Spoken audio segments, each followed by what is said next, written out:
อย่าร่วมวงกับคนชอบจับผิดอย่าใกล้ชิดกับคนพูดไม่ดีอย่าคลุกคลีกับคนชอบนินทาอย่าคบหากับคนแร้งน้ำใจอย่าเข้าใกล้กับคนเห็นแก่ตัวแล้วชีวิตของเราก็จะเจริญเองเจริญพร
10 นิ้ววันตาขอกราบไหว้สามายังพระเถระพระสังฆาธิการ ครูบาอาจารย์จุรุจูตนโดยความเคารพยิ่งขอเจริญสุขและเจริญธรรมจงบังเกิดมีแด่ท่านสาธุชนพุทธบริษัทจุผู้จุคนเจ้าวันนี้ก็เป็นเจ้าวันติดตี6 กุมภาพันธ์ก็ได้มาพบปะเจอกับศรัทธาญาติโยมแฟนคลับแฟนรายการแฮมครั้งหนึ่งทุกๆวันเสาร์และก็วันติดตั้งแต่เวลา8 โมงจนถึง10 โมงโดยประมาณก็จะได้มาพบปะเจอกับตุปีตุเจ้ายอง2 รูป 2 ตนเนี่ยก็จะมามาเอ่ยกับศรัทธาญาติโยมกันก็ไปลืมติดตามหรือว่ามาคือกำลังอกกำลังใจกันเนอะศรัทธาญาติโยมทั้งหลายวันนี้เสียงแจ้วมาว่าตุปีเคหายไปทางใดแหมเดียวสักกำกำลังมาพอดีฝนมันตกศรัทธาญาติโยมทั้งหลายพอดีฝนมันตกเตียนอำเภอป่าสร้างสุดเจ้าวันนี้ กำลังไปสักกำหนึ่งพอดีวัดตุปีเคก็ที่วัดสปุงน้อยก็วัดมงน้อยนี่มันก็บักไก่กันเท่าใดแต่ว่ามันยังติดคุกคัดนิดหน่อยก็เดี๋ยวจะโต้ยมาระหว่างนี้ก็มาฟังตุปีแดงกันไปก่อนเนาะศรัทธาญาติโยม ฝนตกตั้งใดพองก็มามาบอกมากล่าวมากันเนอะศรัทธาญาติโยมสักกำหนึ่งเขาจะเปิดสายหน้าใหม่หลังสัก9 โมงป่ายนี่เขาก็จะเปิดสายหน้าไม้คือศรัทธาญาติโยมเนี่ยได้มามามาคือกำลังอกกำลังใจกัน ก็เป็นประจำเนาะเขาจะได้มามาไปมีอะไรยังไปเป็นอะไรยังได้เขาจะได้เป็นกำลังใจซึ่งกันและกันบ่ว่าจะเป็นตุเจ้าพระเนนบ่ว่าจะเป็นศรัทธาญาติโยมนี่แหละเขาก็ต้องเป็นโฮมเป็นใยกันคนเฮาอยู่โลมกันเนาะก็ต้องเพิ่งอาศัยเพิ่นว่านั่นแหละ แล้วก็จะไปลืมเนอะศรัทธาญาติโยมวันที่16ที่จะถึง16 กุมภาพันธ์นี่ก็จะเป็นวันสำคัญเฮาได้ไปหลายวันหลายเตอแล้วเนาะเป็นวันสำคัญทางพระพุทธศาสนาของเฮาแห่งวันหนึ่งก็คือเป็นวันมาฆบูชาเนี่ยเป็นวันบุญใหญ่บุญหลงเฮาก็บดีลืมคือมันสั่งสมสะสมเอาไว้กับบุญนี่อยู่ได้ถึงวันนี่ก็เพราะบุญนะศรัทธาญาติโยมลองบอกมีบุญเฮาก็บ่ได้เกิดมาเป็นคนเกิดไปเป็นอะไรยังก็บ่ฮู้แต่ย้อนว่าบุญเก่าเฮามีเฮาถึงได้เกิดมาเป็นมนุษย์ครบ32 ประการมีครบกุอย่างถือว่าบุญสูงสุดแล้วแต่ทั้งนี้ทั้งนั้นก็มีกรรมโต้ยมาเหมือนกัน กรรมที่เฮาได้สร้างได้ทำเอาไว้เฮาเลยต้องมาใจกรรมตีเศษเพิ่นเฮาว่ามาใจเศษกรรมที่เฮาได้สร้างได้ทำเอาไว้เมื่อกี่ภพกี่ชาติก็บ่ฮู้แหละแต่ตอนนี้เฮาเกิดมาเป็นมนุษย์ครบ32 ประการเฮาก็มาใจเศษกรรมที่เฮามีอยู่บุญนี้ทำเฮาได้เกิดเป็นมนุษย์บางคนเกิดมาจากนี่บ่ได้เป็นมนุษย์นะเป็นสัตว์เดรัจฉานเป็นต่างๆนานาไปอันนั้นก็เป็นกรรมเพิ่นนักเพิ่นได้ทำกรรมไว้หลายภพหลายชาติแล้วก็ได้เกิดมามีชีวิตเหมือนกันแต่เป็นอย่างอื่นไปเหที่ปัจจัยเป็นมนุษย์เป็นสัตว์ประเสริฐมนุษย์เป็นสัตว์ประเสริฐเกิดมาครบ32 ประการเปิ้นห้องว่ามีบุญใหญ่ยื้อเราห้องว่าเป็นบุญใหญ่ก็เพราะว่าเฮาเกิดมาใจเศษกรรมที่เฮาเหลืออยู่เนี่ยมันเหลือบ่หนักบ่หลาย เปิ้นหือเฮามีเท้ามีมือมีกูสิ่งกูอย่างพร้อมที่จะสร้างบุญใหม่ได้นะเปิ้นมีหือเฮาพร้อมเปิ้นธรรมชาติสร้างหือเฮามาเนี่ยพร้อมหมดกูอย่าง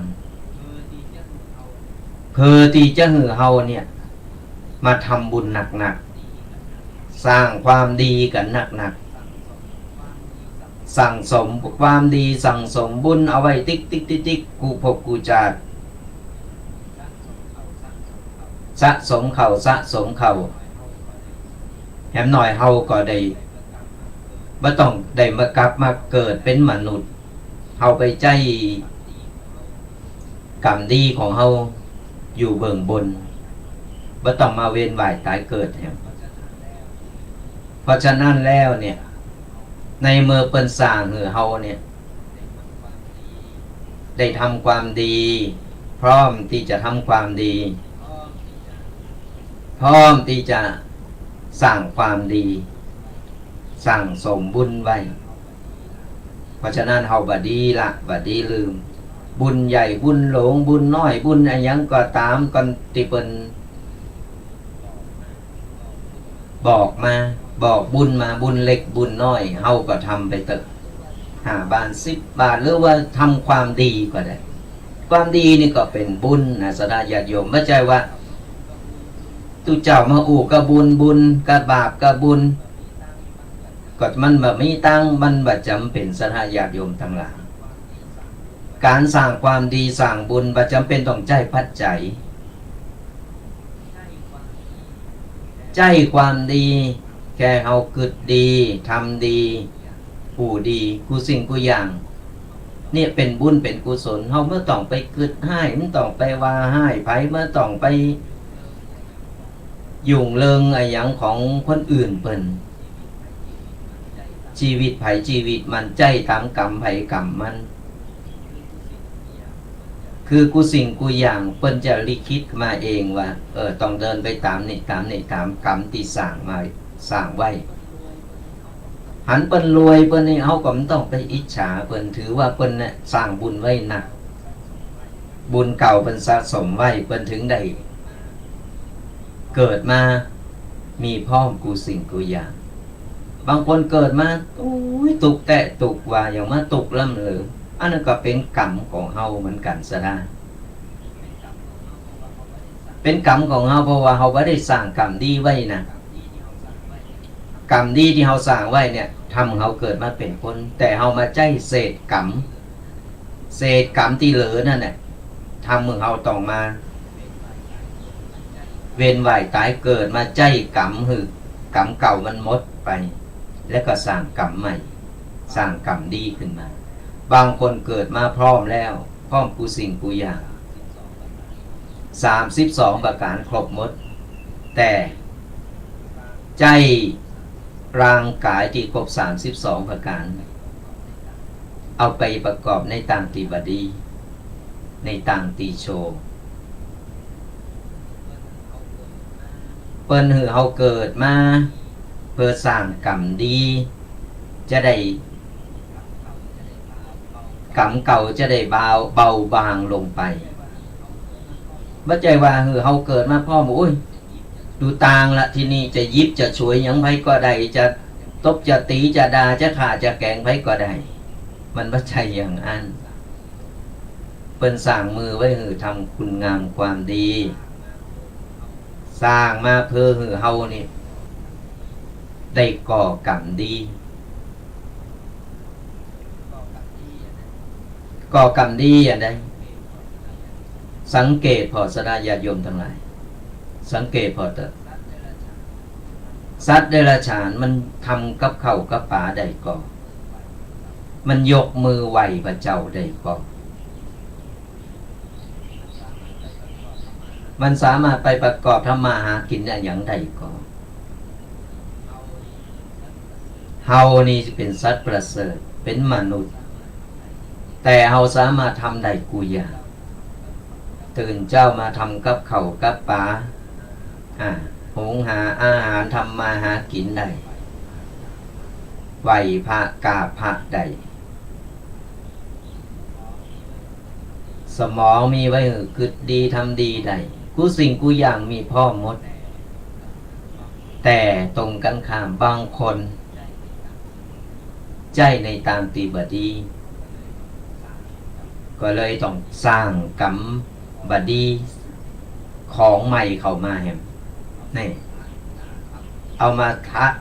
ทับถมก็กรรมเก่าติ๊กๆแล้วกรรมใหม่เอากรรมใหม่บดีเนี่ยมาทับถมกรรมเก่าแฮมมันบดีอยู่แล้วมันก็สะสมกันไปติ๊กๆสุดท้ายข้ามภพข้ามจานมาไม่ได้เกิดมาเป็นมนุษย์เกิดมาเป็นสัตว์เดรัจฉานดิลาตำลาก็ไม่ได้เกิดไปตกมรณะหกเวียนว่ายตายเกิดอยู่มรณะหกพอกรรมมันทับถมไม่หนักนี่แหละในเมื่อเฮามีพร้อมแล้วสนาญาติโยมทั้งหลายคือเฮาเนี่ยมันสร้างกรรมดีสั่งสมเอาไว้เตอะเหมือนฝนมันตกมาเนี่ยตกมาเป็นหาสเตอร์น้ำมันยดออกมาเป็นตกลงมาเป็นเม็ดเขาเอาขันน้ำก็เอาหม้อโอ่งก็หรือว่าตุ่มนี่แหละเอาไปห้องไว้ต่อมันจึงเต็มวันละเล็กละน้อยบุญก็เหมือนกันก็เฮาสั่งสมไว้วันละเล็กละน้อยเตอน้อยเตอนี้บุญมันก็สั่งสมไว้ติ๊กเหมือนเฮาฝากธนาคารไว้นะแล้วเวลาเฮาล้มหายตายจากไปบุญหมู่นี้แหละตีจะมาช่วยหรือมาก้ำจูเฮานำเฮาไปในทางที่ดีแต่บางทีนี่บุญมันล้นบุญมันเหลือ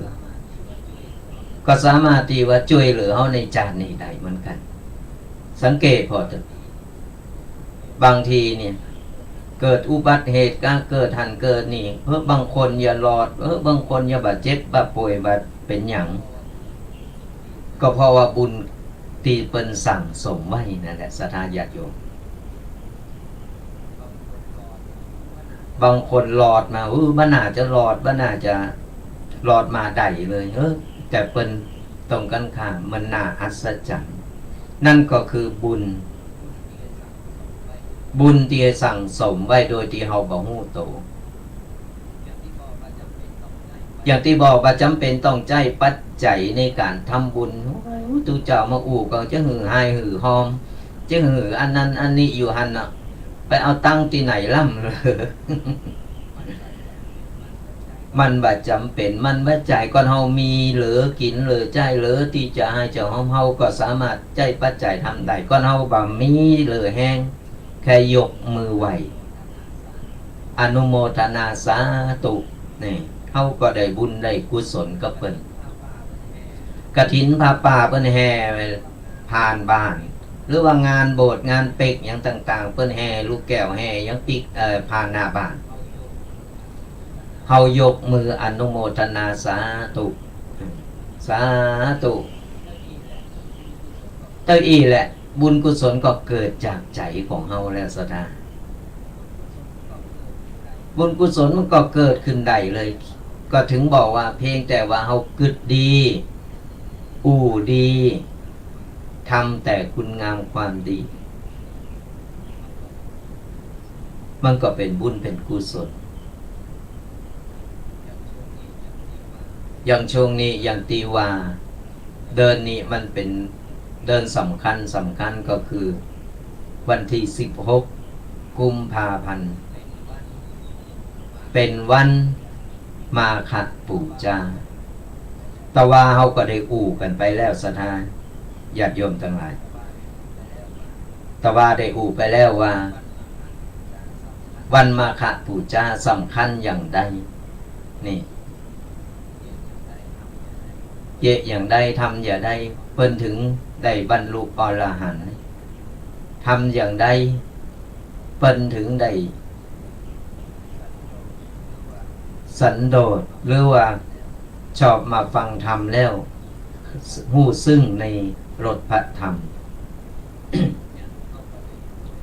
เนี่ยเฮาก็ได้อู่ได้เอ่ย คือศรัทธาญาติโยมยกตัวอย่างให้ฟังไปหมดแล้วแต่วันนี้เดี๋ยวรอตุปีเคเปิ้นเซตภารกิจเปิ้นจะโตยมาเดี๋ยวเขาจะมามาเอ่ยกันแห่งกรรมหนึ่ง เนี่ยบัดดีละดีลืมเนอะศรัทธาญาติโยมอย่างตีบอกสั่งสมไปเถอะการทำบุญละเล็กละน้อยวันละเล็กวันละน้อยบ่ต้องไปหือบ่ต้องว่าไปห้ามเพิ่นก็บ่ดีนะบางคนมาหนักล่ำต้องไปใส่ต้องไปเย็ดเดี๋ยวก็ซองวัดนั้นเดี๋ยวก็ซองป่าวัดนี้เดี๋ยวก็อันนั้นอันนี้บดีบ่นบดีสั่งก็เอาบ่พ่อมเขาก็ไม่ต้องทำเขาก็เตียวหนีเหกันเตียวหนีก็รู้ว่าเขาใครทำแต่เขาบ่พ่อมเขาก็ยกมือไหวอย่างว่านั่นแหละอนุโมทนาบุญตัวเนอนี่เขาไม่ต้องไปบ่นต้องไปสั่งบางคนไปห้ามบดีนะศรัทธาญาติโยมเพิ่นจะทำบุญอะไรยังก็ตามต้องไปห้ามก่อนเฮาหับบ่ได้เฮาพอบ่ได้เฮาเตียวหนีเลยก่อนใจเฮาบ่ตกเฮาเตียวหนีเฮามันต้องไปพอมันต้องไปห้ามเพิ่นมันต้องไปติไปตายเพิ่นมันบ่ดีกับโตเฮาบ่ดีกับปากของเฮาเองนี่สร้างกรรมนะสร้างกรรมเข้ากับโตเก่าโดยบ่ฮู้โต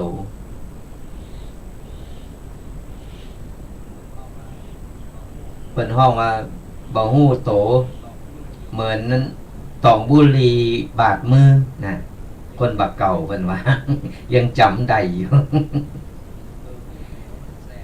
เพอฮู้โตมันแสบมันบาดได้แล้วมันแสบคัน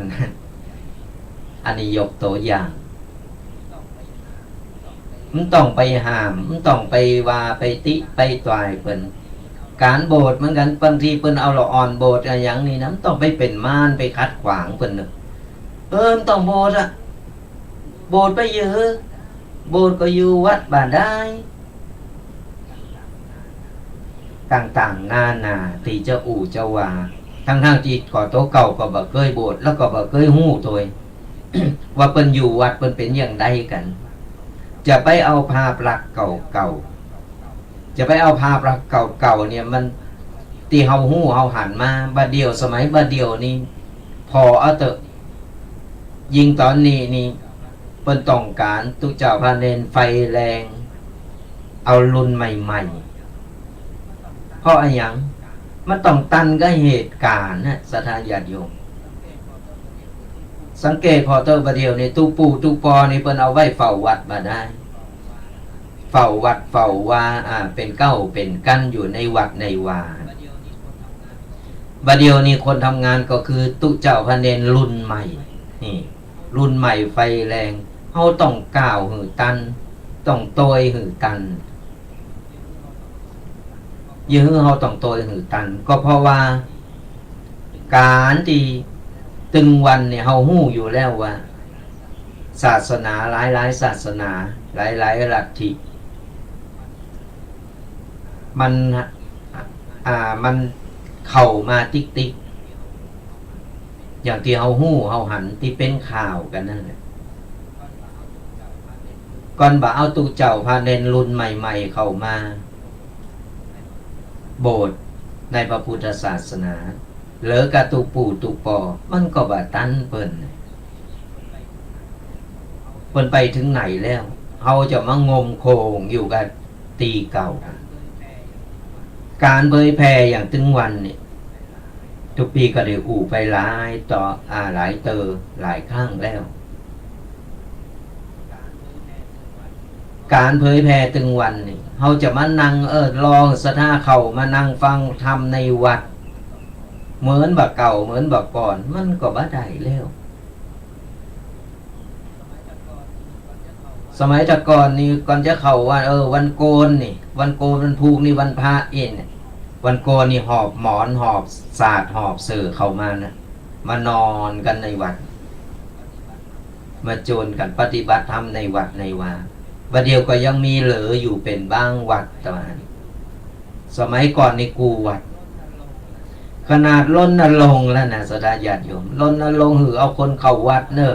รือคนมานอนวัดเนอะอุ้ยทำกี่ครั้งก็เหมือนเก่าเบาวางว่ะมีแบบไปส่งว่ะเจ็บแข้งเจ็บขาว่ะปวดเนื้อปวดโตไม่ไปเฝ้าหลานว่ะอุ้ยขออ่างสารพัดอย่างโอ้อีเมลไปเบิ้ลลูกเนอะอีปอไปเบาไหวเนอะขนาดปอน้อยปอหนามยังไม่เคยเข้าวัด ซึกออกไปแล้วเนี่ยกึดพอเถอะแต่พอบอกว่าวันนี้เบยังชีพออกนี่ลนลุบมาก่อนเปิ่น แต่นะสถาญาติโยม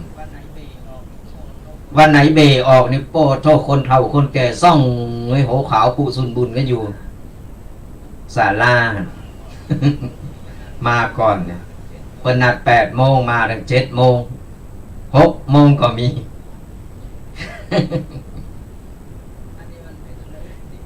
อันนี้มันเป็นเรื่องจริงสถาญาติโยมเนี่ยแล้วจะพอว่าโจรคนเข้าวัดแล้วอ่างหันอ่างนี่สารพัดอย่างแต่ก็ดีประเดี๋ยวมันมีเทคโนโลยีใหม่นะเฮาก็ต้องใจหือมันคุ้มค่าใจหือมันตันยุคตันสมัยตันเหตุการณ์ก็สนาญาติโยมก็ลองคิดพอเถอะว่าการตีเฮาเนี่ยบัดตั้นเปิ่นเมาก็เอากระตุกปูตุกปอมาเฝ้าวัดเฝ้าว่าแต่บัดตั้นเปิ่นใจเทคโนโลยีต่างๆบัดจางใจบัดจางใจบ่เป็นสมัยบัดเดียวนี่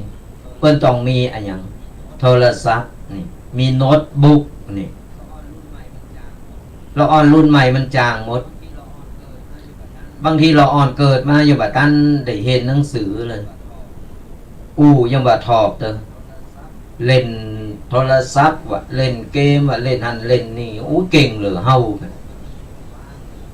มันจึงบอกว่างเนอะกินข้าวมันก็ยังเปิดพออยู่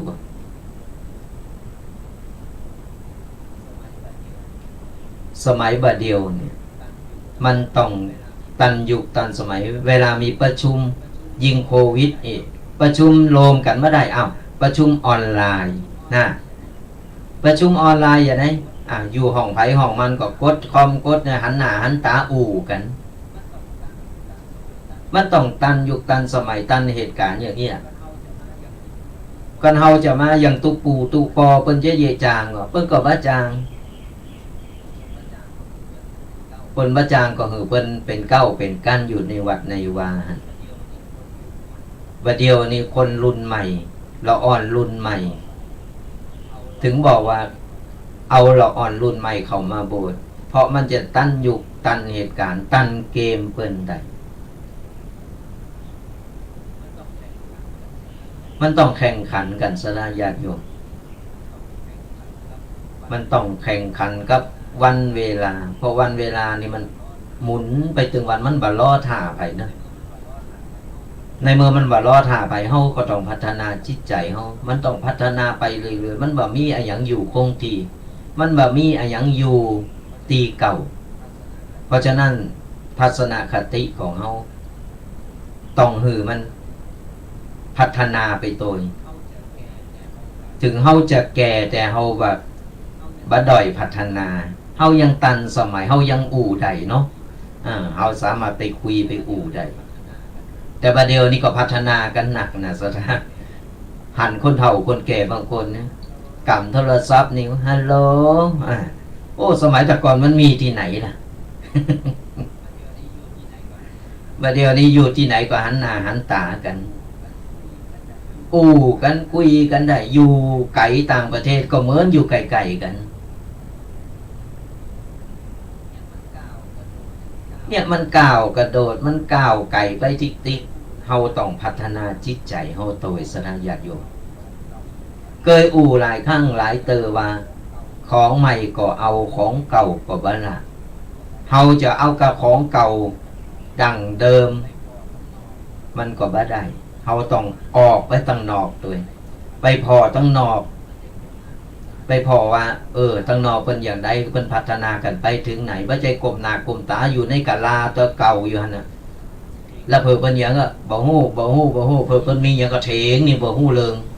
เถงโดยตัวเก่าบ่ฮู้เรื่องอันนี้ก็มีประเภทนี้เพราะฉะนั้นต้องเปิดหูเปิดตา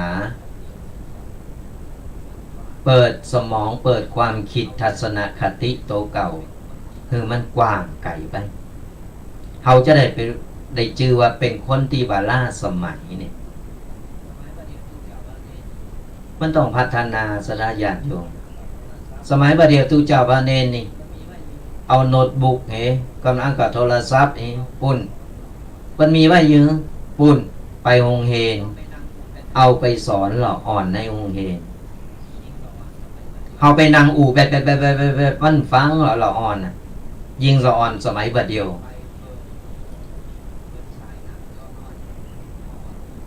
ไปเปิดถึงมันพอเลยเหมือนฉายหนังจอน้อยนั่นแหละเป็นห้องโปรเจคเตอร์เปิดมันพอเอาใครสอนอย่างเขาเปิดมันได้พอตัวมันหันหูมันได้ฟัง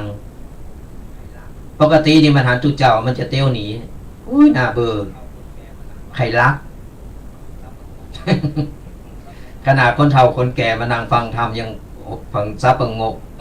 โหซับประงก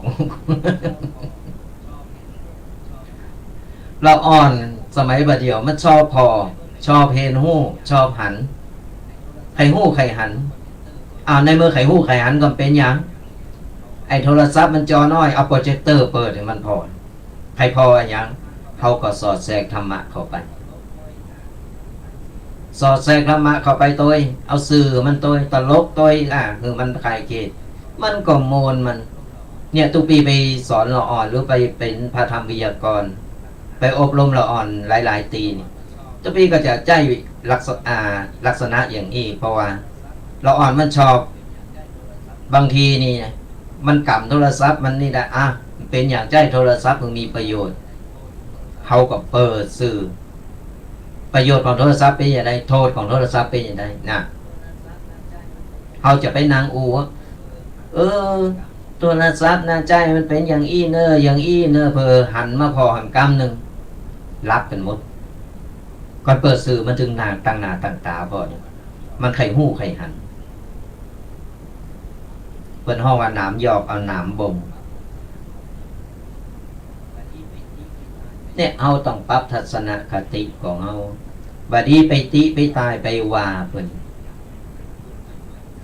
สมัยบัดเดียวตุเจ้าพาเนนรุ่นวัยรุ่นนะรุ่นใหม่ๆนะเพราะว่าเปิ้นต้องการเอามาเป็นบุคลากรขับเคลื่อนพระพุทธศาสนาเราอ่อนไว้รุ่นใหม่ไฟแรงมันสามารถที่จะขับเคลื่อนพระพุทธศาสนาของเฮาได้ดีตึงวันนี้ก็เหมือนกันสระญาติโยมจะไปบาดีไปว่าตุเจ้าโบสถ์แล้วมาอยู่วัดอยู่ว่าโลบ่ฮู้จังได๋หาฮู้ก็ว่าตึงวันนี่ตุเจ้าพระเนรเพิ่นทำงานกันทำงานครับคืนพอตึงวันนี้มีการประชุมมีการออนไลน์มีการโครงการหันโครงการนี้เข้ามาติ๊กแต่เจ้าบ้านนี่บ่ได้ฮู้หรอกว่าการเคลื่อนไหวของพระภิกษุสามเณรเป็นอย่างไรกันละอ่อนสามเณรก็ไปเห็นฮู้ถึงทางโลกทางธรรมตุเจ้าที่ผ่านการเห็นอย่างเรียบร้อยไปเป็นครูสอนไปเป็นครูสอนตามห้องเรียนต่างๆเป็นห้องครูพระนั่นแหละแทนที่จะใจเวลาส่วนโตนี่เอาไปทำอย่างอื่นได้แต่สละเวลาในการเผยแผ่เอาความรู้วิชาความรู้ที่เห็นรู้มาเอาไปเผยแผ่ให้เราอ่อนตามห้องเรียนปาวันสำคัญปาเราอ่อนทำกิจกรรมเกี่ยวกับพระพุทธศาสนาเหมือนวันมาฆบูชาที่จะถึงวันที่16ตุปีกับไป ไปเอาละอ่อนตีทุกปีสอนอยู่เอาละอ่อนเนี่ยทำกิจกรรม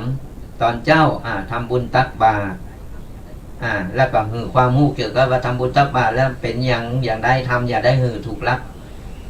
จัดโต๊ะหมู่บูชาอย่างใดการที่ว่าเวนเทนความหมายของเวนเทนทำไมต้องเวนเทนอย่างนั้นนี่กูสิ่งกูอย่างเขาก็จะหือความรู้กันอ่อนไปทำกิจกรรมไปตัวมันก็โมนตัวสมัยตะก่อนเป็นอย่างไรปิดเทอมมันก็ไล่เราอ่อนเข้าในวัดเราอ่อนก็มาลุ่มมาไปขยมบัดเดียวบะมีบัดเดียวทุกเจ้าต้องเข้าไปหาในโรงเรียนหมดพอเราอ่อนมันมาเข้าวัดเนี่ยร้านเกมมันหนักมือถือนี่ถือคนอันเฮาก็ต้องใจอันนี้แหละถึงมีประโยชน์เอาเป็นสื่อในการสอนเข้าไปเนี่ยเข้าใจกันใหม่ศรัทธาญาติโยมปรับทัศนคติกันใหม่เข้าใจว่าอันยังสมัยก่อนอย่าบ่มีบัดตะก่อนใจมีดูตะก่อนใจมีดูกำเนิดต่อไปอู่แล้วเพราะว่าโลกมันหมุนตลอดเวลามันแบบมีมันไม่ได้ยุดอยู่ที่เก่าศรัทธาญาติโยมพอนาฬิกาของเฮาหันหมุนตึงวันมันแตกอยู่หันวันค่ำคืนหงมันแบบมีการยุดจะยุดก่อนเมื่อฐานมันหมด หรือว่านาฬิกามันตายตราบใดมันมาตายมันก็หมุนอยู่หันชีวิตคนเฮาก็เหมือนกันชีวิตคนเฮาก็หมุนเวียนอยู่หัน24 ชั่วโมงเต่ากันหมดแต่เฮาจะใจเวลาเนี่ยเต่ากันก่อนกูคนมี24 ชั่วโมงเหมือนกันเฮาจะแบ่งเวลาใจเวลาเนี่ยคือมันคุ้มค่าก่อนแบ่งเวลาถูกก่อนบ่ใจอยู่ไปวันหายใจควางไปวันหนอหนออยู่หั่นเต้าตายมันก็บ่เกิดประโยชน์ยังขึ้นมาในเมื่อเฮาเคลื่อนไหวได้เฮามีร่างกายที่สมบูรณ์แบบมีหยังก็ทำไปเถอะมีหยังก็ต้องไปรอวาสนาต้องไปรอหันรอนี่ต้องไปรออนาคตวาสนาต่างๆนานาลาภลอยอย่างต่างๆว่าต้องไปโดยแรงกายแรงใจของเฮานี่แหละทำไปเถอะในเมื่อร่างกายเฮาได้เคลื่อนไหวมันก็ทำให้ร่างกายแข็งแรงสุขภาพก็ดีมันพักมาเอาเหนื่อยเฮาอิดเฮาก็พักกันเดียวก็หายนั่งพักก็หายแล้วก็ทำใหม่เนี่ยตึงมดที่เอามาศรัทธาญาติโยมมาฟังกันนี่ก็มันเป็นการที่ว่าเมื่อศรัทธาใส่ญาติโยมฟังแล้วลองคิดพอว่ามันเป็นแต้ก่อมีแต้ก่อหรือเป็นอย่างใดตีตุกปีแดงแต่เอามานี่มันเป็นหลักความจริงศรัทธาญาติโยมตุกปีก็เอาประสบการณ์ต่างๆนานานี่แหละได้มามาว่าที่ได้ปะได้พบได้เจอมาไอ้ประเภทที่ไปพอใช่พอดีคนนั้นคนนี้เขาเรียกสมัยบัดเดียวเพิ่นบ่มีแล้วต่างคนต่างเอาตัวรอดต่างคนต่างพยายามดิ้นรนเพื่อให้ชีวิตอยู่ได้ว่าต้องไปพอให้พอดีคนนั้นคนนี้เขาพอโตเก่าดีกว่าพอโตเฮานั่นแหละดูแลโตเฮาให้ดีว่าวันนี้เฮาทำอย่างเฮาได้สร้างได้ทำอะไรอย่างเฮาดีพอก็ชีวิตไผชีวิตมันเลิงไผเลิงมันเฮาต้องไปโอ้ยบ้านนั่นน่ะอย่างนั้นน่ะบ้านนี้อย่างอี้อ่ะโอ้ยอีนั่นอย่างนั้นนี่ต่างๆนานาไอ้คนที่มันโดนเป็นเราเนี่ยมันหู้เลิงหู้ลาวหรอกมันไปเยการทำมาหากินของมันไอ้เฮาเนี่ยมันนั่งพอให้พอดีจับให้จับดีคนนั้นคนนี้ก็เฮาเนี่ยเป็นตุกโตเฮาเนี่ยเป็นตุกไม่ใช่คนอื่นตุก ไปเก็บเอาเรื่องคนอื่นมาใส่ใจต้องไปยุ่งเรื่องของเปิ้นเปิ้นจะทำมาหากินเนี่ยยังก็เรื่องของเปิ้นเปิ้นจะไปทางใดมาทางใดก็เรื่องของเปิ้นต้องไปพอเอาตาพอซ้ายพอขวาแลหันแลนี่มุ้ยปากใส่คนนั้นมุ้ยปากใส่คนนี้บัดดีทำเนอะเงินเลิกนี่เอาเกิดที่ว่าดีละเปิ้นยังก็ดีตามกรรมให้กรรมมันอย่างตีว่าผู้คนมันเดินทางไปตามกรรมที่สั่งมาถึงบอกว่าเปิ้นได้ลิขิตไว้แล้วว่าจะต้องเดินทางอย่างนี้คนนี้จะต้องอย่างอั้นบางคนก็โอ้ยใจกรรมพอหมดกรรมปุ๊บถูกหวยแล้ววันที่1เนี่ยบางคนใจกรรมโอ้ยตุกแต่ตุก ตุกแต่ตุกว่าโอ้ยจนติดเลข0กรรมเดียวนึงวูบขึ้นไปก้าวกระโดดขึ้นไปถึง100เพราะอย่างในเมื่อใจกรรมเก่าหมดแล้วสั่งสมบุญใหม่เข้ามาติ๊กมันเบาบางจางไปที่นี่ก็มีอันมาช่วยของเฮาเนี่ยเด้งขึ้นไปมีหลายกูหลายคนหลายครอบครัวเป็นข่าวบางคนในสัตว์อาจจะยกตัวอย่างที่เป็นข่าวตุกปีพอข่าวมาโอ้ยตุกแต่ตุกว่าไปทางใดก็ไผ่ป้อมพอหนาพอตาสุดท้ายไปเก็บเอาขยะเก็บไปขายไปขอเข้าวัดกินอยู่ได้เมินมานานปุ๊บมีโจกมาช่วยกลายเป็นมหาเศรษฐีเนี่ยคนเฮามันบัดนี้ไปว่าเปิ้นบัดนี้ไปดูถูกบัดนี้ไปติไปตายเปิ้นคือเฮาพอโตของเฮาว่าเฮาดีพอก็เฮาดีหรือยัง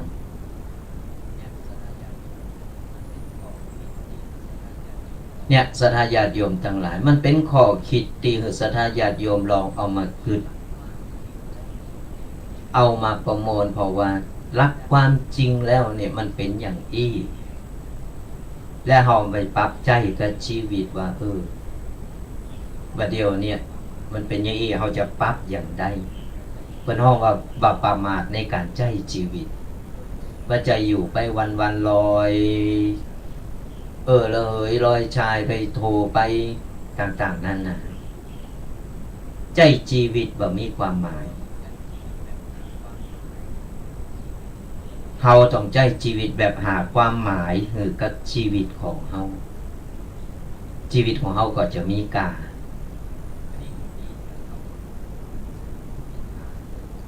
วันนี้ทุกปีจะเอานิทานเรื่องหนึ่งมาเล่าสู่ศรัทธาญาติโยมฟังกันว่าการสร้างบุญการทำบุญมันมีประโยชน์และมันดีขนาดไหนนิทานเรื่องนี้ มีเรื่องอยู่ว่ามีวัดอยู่วัดหนึ่งอยู่ในชนบทหรือบ้านนอกบ้านเฮาเนี่ยศรัทธาญาติโยมอยู่ในชนบทที่แห้งแล้งกันดารเป็นวัดป่าอยู่ในป่าในดงที่แห้งแล้งกันดารบ่พอมีศรัทธาแต่ใด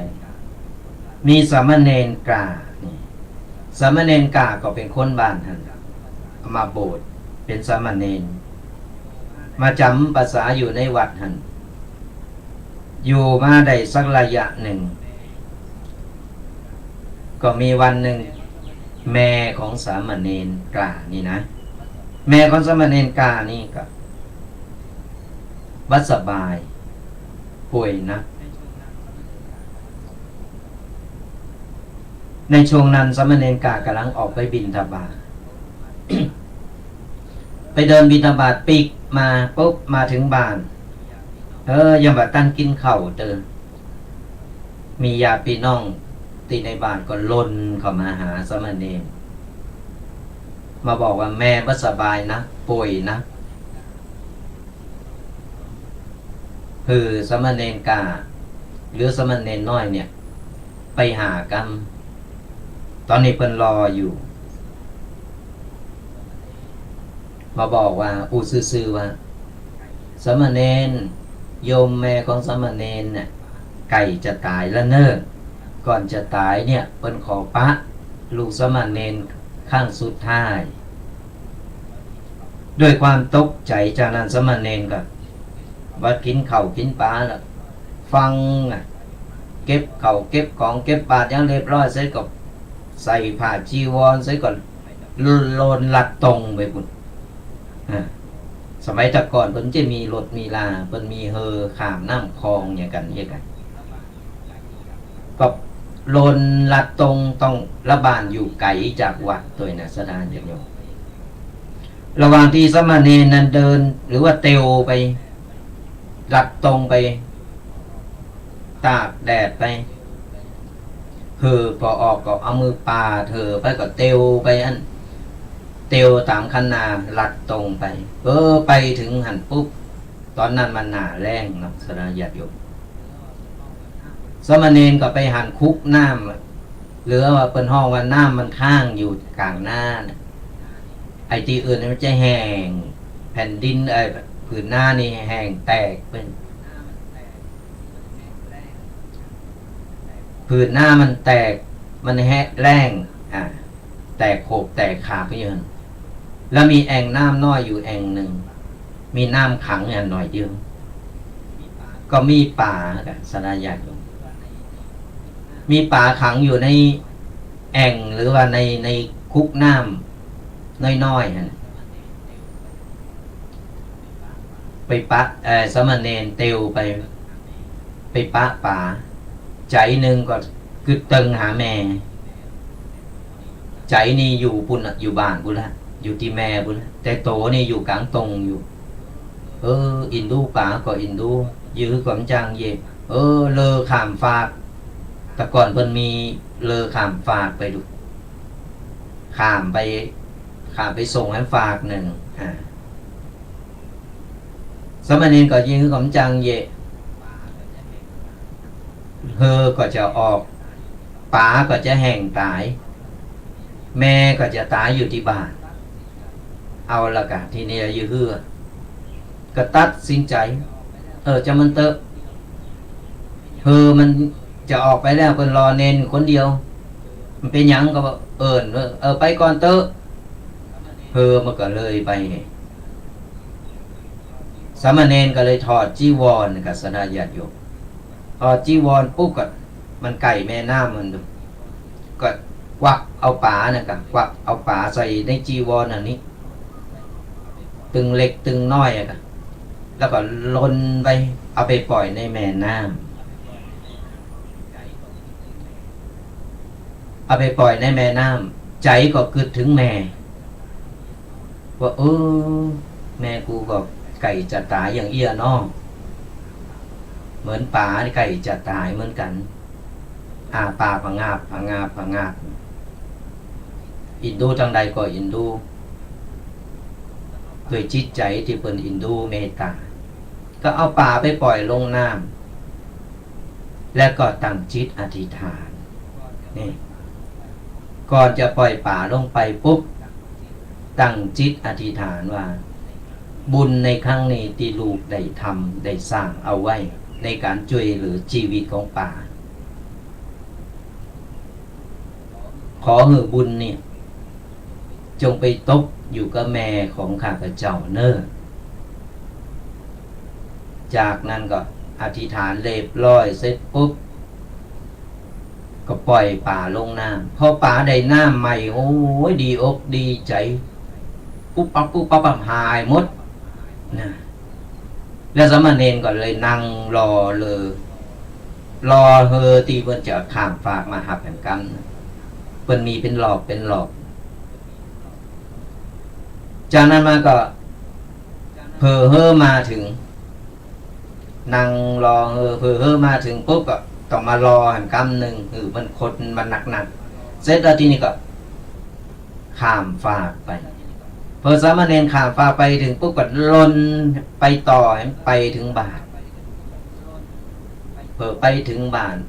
ลมหายใจครั้งสุดท้ายของแม่กำลังอาปากพังงาบเหมือนกันแบบคนไก่จะตายแล้วแต่ว่ารอลูกอย่างเดียวด้วยความห่วงด้วยความหักของลูกพอไปถึงปุ๊บสามเณรก็หอบเอาผ้าเหลืองถอดเอาผ้าจีวรเหลืองนั่นห่มให้แม่แล้วก็ไปอุ้มแม่แล้วก็บอกแม่ลุงเนนมาแล้วเนอคือแม่ใจดีๆเนอจากแม่พังงาบอยู่ก้อยๆมึนตาขึ้นมาพอเอามือกำลูกกำแขนลูกแล้วก็ลุกขึ้นนั่งกอดลูกแล้วบอกว่าได้ฮู้ก่อนบอกว่าลูกเนนอิแม่ดีใจตอนนี้ใจดีขึ้นมาแล้วอิแม่หันว่าลูกสามเณรเนี่ยเอาป่าไปปล่อยลงน้ำ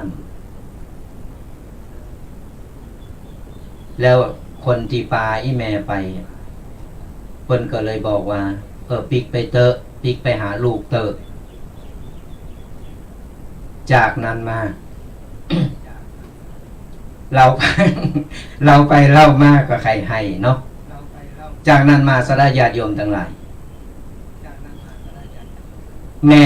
ฟื้นขึ้นมาเพราะว่าบุญของลูกบุญกุศลที่ลูกได้ช่วยเอาป่าไปปล่อยลงน้ำเนี่ย ปู่ละกัดอก เนี่ยสราญาติโยมทั้งหลายเปิ้นถึงได้บอกว่าคุณงามความดีนะทำไว้เตอะเฮาบาหันตอนนี้ก็อาจจะเป็นจาดหน้าหรือตอนที่เฮาลาละโลกไปแล้วก็ได้หรือบางทีอาจจะช่วยเหลือเฮาได้ในจานนี้ก็ได้วันนี้ตุปีได้ยิบยกเอานิทานเรื่องสามเณรช่วยแม่มามามาฮือคติสอนใจฮือสนาญาติโยมหรือว่าอะไรเอกละอ่อนที่กำลังฟังอยู่เพราะว่าจะเป็นทางช่อง YouTube หรือว่าทางวิทยุหรือ Facebook ต่างๆเนี่ยก็สามารถนำไปปรับใจกับชีวิตประจำวันของเฮาได้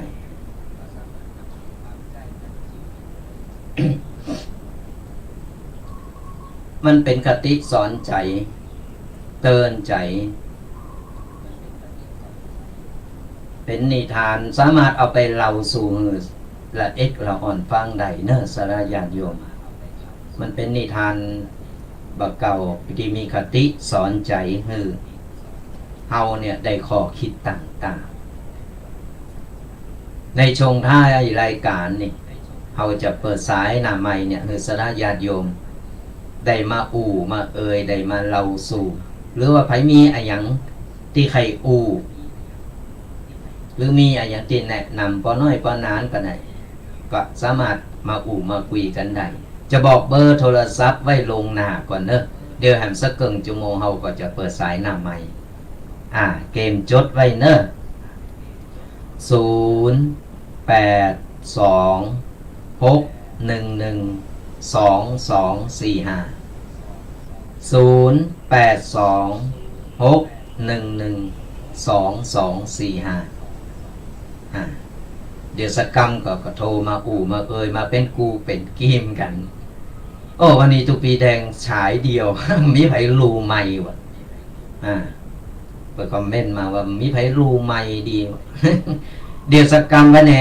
เพราะว่าเปิ้นทำเปิ้นฝนตกตะวานี่สระญาติโยมตะคืน2 คืน 3 คืนมาแล้วฝนตกก็เลยทำให้วัดวานี่เสียหายไปหลายอย่างเหมือนกัน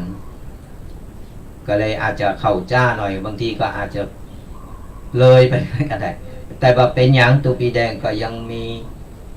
ยังมามามาเป็นกูเป็นกิมกันอยู่เดี๋ยวสักกรรมหนึ่งเราจะเปิดสายหน้าใหม่กัน0826112245 ก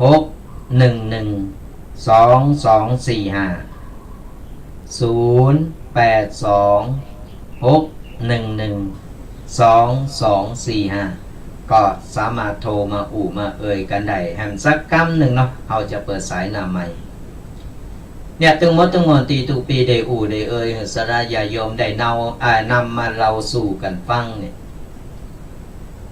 เพราะอย่างน้อยเนี่ยเราก็จะได้ขอคิดได้คติธรรมว่าการที่เราสร้างบุญบางคนถามทุกปีก็กันเรื่องบุญเรื่องบาป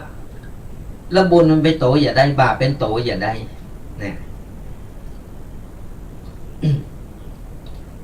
บางทีเราอ่อนก็ถามเหมือนกันนะเวลาไปสอนเราอ่อน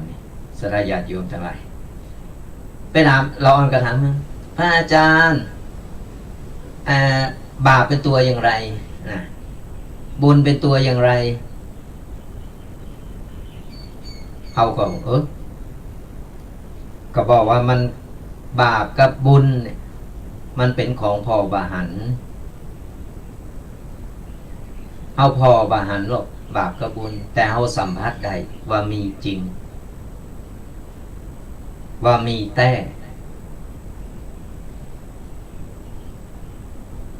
สัมผัสใดอย่างนั้นก็ยังเอาลองทำอย่างตึงวันเอาง่ายๆเลยยกตัวอย่างอย่างไฟฟ้าเนี่ยเอาหันก่อนเอาหันโตมันครับ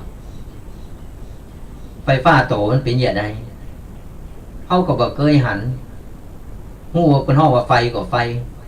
แต่ลองเอามือไปกำไปยุบพอดอกสะดุ้งยะเอาสัมผัสได้บาปกับบุญก็เหมือนกันสนาญาณอยู่ก็ลองทำลองนี่ก็เราลองทำทำคุณงามความดีทำดีไปเถอะอย่างน้อยเนี่ยความรู้สึกก็เกิดไหนเกิดจากใจลองเอาหันตุเจ้ามาเจ้านี่ใส่บาตรเพื่อใส่บาตรปุ๊บรู้สึกว่าโล่งอกโล่งใจสบายอกสบายใจนั่นคือบุญเกิดจากใจเอาทำไม่ยังก็ตามสระญาติโยมหันคนเป็นเดือดร้อนเป็นตกตุกข์ได้ยากเขาช่วยเหลือเปิ้นเขาหือกรรมแนะนำเปิ้นแล้วเปิ้นสามารถนำไปใจได้หรือว่าเปิ้นได้รับของสิ่งนั้นแล้วเปิ้นดีอกดีใจเขาก็ปลื้มใจความปลื้มใจปีตินั่นแหละก็คือบุญเกิดจากใจแล้วปัจจัยว่าเพื่อทำบุญไปเสร็จแปลงนางงิกนางงออันนั้นบุญบังเกิดนะ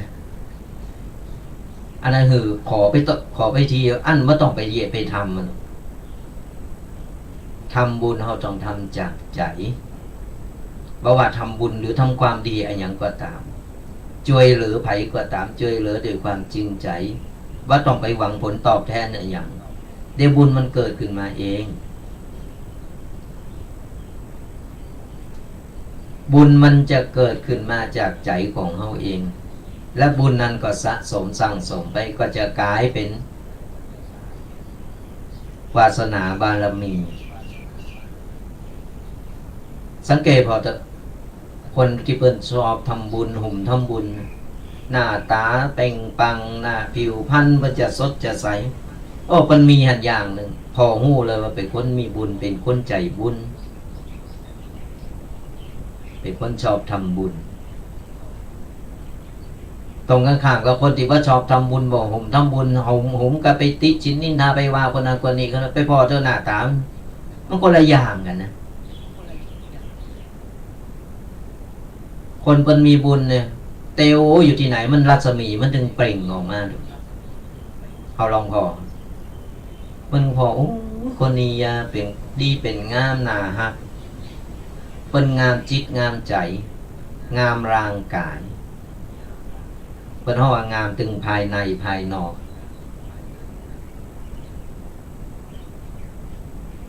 งามจิตงามใจก็คืองามตั้งในเนี่ยเป็น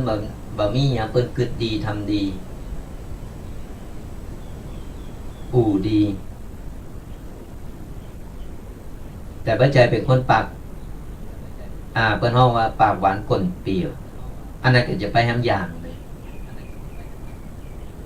คนที่เปิ้นอู่โมนอู่เพาะอู่โมนอู่จ๋าโมนอย่างปิยวาจาอย่างนี้นะมันออกมาจากใจสนญาติอยู่กับจริตของคนที่แกงอู่โมนแกงอู่หวานแต่สายตานี่มันจึงอาฆาตย่างก็ไปทำอย่างเพื่อนถึงบอกว่ามันจะความการที่ว่าความจริงใจหรือการทำคุณงามความดีออกมาจากใจเนี่ยมันจะเปล่งออกมาคือมันจะออกมาถึงกิริยาท่าทางทั้งร่างกายของเขาทั้งจิตใจของเขาเป็นทำด้วยใจแค่เขานอนตื่นมาเขาคิดว่าเจ้านี่จะใส่บาตรตุเจ้าไปคำหนึ่งหรอเนี่ยแค่นี้บุญเกิดมาแล้วพอเจ้ามาเขาก็มาทำกับเขากับปลาหรือออกไปซื้อหุงหาอาหารต่างๆเอามารอใส่บาตรพอใส่บาตรเรียบร้อยตุเจ้าปั่นป้อนเขาได้หยาดน้ำไปแล้วลงอกลงใจวันนี้ได้ใส่บาตรตุเจ้า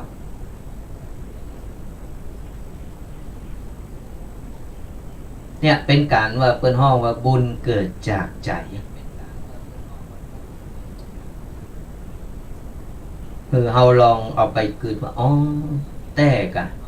เหมือนตุปีว่าแต่กะ วันนี้เอาความจริงมาอู่ถึงมนเอาละสนะญาติโยมทั้งหลายยังมีเวลาเหลืออยู่ตุปีก็จะอู่ไปเรื่อยๆแต่ว่าเขาจะเปิดสายหน้าใหม่หรือสนะญาติโยมเนี่ยได้มาอู่มาได้มาท่องหรือมาเป็นกูเป็นกีมกันนะในการสนทนาหรือเป็นห้องว่าสนทนาธรรมกันเนี่ยก็สามารถโทรเข้ามาได้เลยเนอะใครที่ฟังอยู่ตั้งใดอากาศเป็นอย่างใดฝนตกก็บ่ตกก็ช่วงนี้อย่างที่ว่าพายุมันเข้ามาในภาคเหนือตอนบนเนาะภาคเหนือตอนบนของเฮาเนี่ยก็จะถึงวันที่6ก็คือวันนี้แต่ว่าแน่นะอาจจะมีป้าป่ายอยู่ก็คอยฟังพยากรณ์อากาศเปิ้นแจ้งมาอย่างอันก็ยังน้อยเอาก่อนได้ฮู้ได้ระวังเน้อระวังตัวเอาไว้ฮู้ก่อนดีที่สุดอย่างก็ตามเฮาจะได้ฮู้ตัวได้ระวังตัวกันโทรกันเข้ามาได้เลยเน้อสนะญาติโยมทั้งหลาย0826112245โทรกันเข้ามาโทรกันมาอู่มามาฮื้อกำลังใจกันฟังอยู่ตั้งใดพองหรือว่าฟังทุกปีแดงอู่รับแล้ว ไปฟังรับเถอะนะแต่ไปฟังรับแต่หับสายก่อนหน้าเจริญปอนจากไหนจากเชียงใหม่เจ้าจากเชียงใหม่ฟังชัดเนาะแต่ข้าเจ้าเป็นคนเชียงลุ่งเจ้าเป็นคนเชียงลุ่งอยากจะตะโกนถามเจ้าครับว่าใดเพราะว่าเขามีลูกบ้านพวกมนุษย์ที่เปิดแต่ถึงของนั่งจำขันไปเนาะว่าถ้าสมมติว่าเขาเนี่ยบางคนบอกว่าดีทำดีก็แค่ถามว่ามันดีหรือไม่ดีเขาจะเอามีคนละหมากหลากหลายมีหน้าเป็นยังเป็นตึงวันบางคนเขาหาบางคนใส่ไปเปิดที่ว่าเจ้ามีแต่หมายถึงว่าของเปิลของเก่าของเปิลนี้เจ้าเนาะของเปิลสีเขาเก็บไว้บูชาอย่างนั้นเจ้าก็ว่าถามทำอย่างนี้เนี่ยเปิลไหนไปเกิดเปิลฟ้องหาอยู่ขนาดที่ว่ายังมีแต่โคของเปิลหูทายหูทายหูทายอย่างนี้เนาะหูทายของเปิลสีเขาเก็บไว้นะจ๊ะเก็บไว้เขาก็เอามาปูชาเอามาไว้ก็มาเป็นอย่างเนาะคือเขาปูชาเขาบูชาด้วยความเคารพนับถือเนาะเขาเคารพนับถือเขาปูชาด้วยความเคารพนับถือเนี่ยมันแบบเป็นอย่างเขาไม่ได้เอาไปกล้าไปขายไม่ได้เอาไปทำอย่างอื่นแต่ว่าที่เป็น ไปพูดไปเกิดคือเปิ้นได้รับรู้แล้วเปิ้นก็จะไปพูดไปเกิดไปนิรับรู้ของเปิ้นเองเปิ้นก็จะไปของเปิ้นเอง คือเขาบ่ได้ไปจ้องจำมาอย่างเปิ้นไว้ดูแต่ว่าของหมู่นี้ก็ก็อย่างที่บอก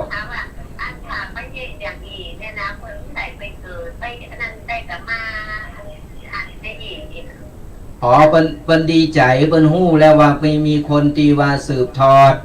มีคนสืบทอดเจตนาลมของเปิ้นแล้วเฮาได้เอามาเคารพบูชามันเป็นการดีเปิ้นบ่ได้คนที่เปิ้นตายไปแล้วเนี่ยเปิ้นบ่โหงมาหาอย่างแรกเปิ้นก็ไปตามกรรมตามวิธีของเปิ้นเนาะใจเปิ้นบ่มาโหงมาหาอย่างเราเปิ้นก็ไปของเปิ้นแล้วสาธุบุญรักษาจ้ะสาธุโทรเข้ามาใหม่เน้อไอ้สายซ่อนกันอยู่เจ้า ว่าเป็นอย่างเน้อสถาญาติโยมของที่เปิ้นของเก่าของอย่างที่เปิ้นเอาหือเฮาไว้เฮาเอาไว้บูชาไว้นี่เฮาก็รักษาบูชาไว้ของเปิ้นสืบทอดกันไปเปิ้นฮ้องว่าเป็นมรดกตกทอดดีว่าเฮาเอามาบูชาได้เฮาบ่ได้เอาไปทำอย่างอื่นได้เอาผู้ยิบผู้ยำบ่ได้ไปกล้าไปขายอย่างอื่นก็เจริญปอน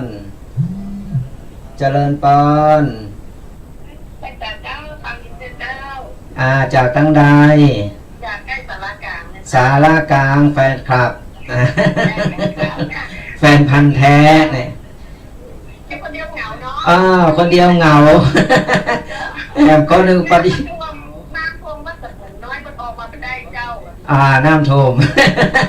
น้ำสะพุงเป็นได้ต้องฝนตกก่อนมีเลยปฏิษใจ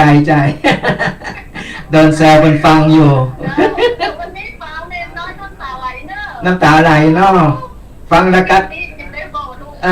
ขนาดคนคนเรานี่ก็ยังน้ำตากันน้ำตาโป้งไปอยู่ แล้วฝนตกกับตะปูนสาธุบุญรักษาโทรกันเข้ามาได้เนอะ0826112245ก็โทรมามามาหือกำลังอกกำลังใจกันเพิ่นว่าฟังไง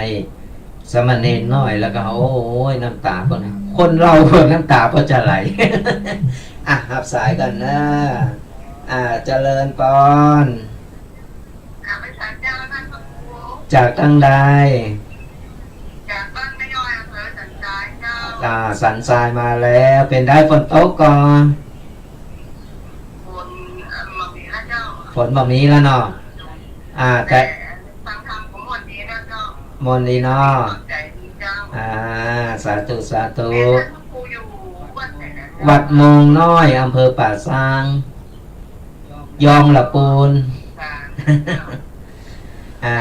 ก่อนได้ผ่านมาจังเพก็แวะมาได้เนอะ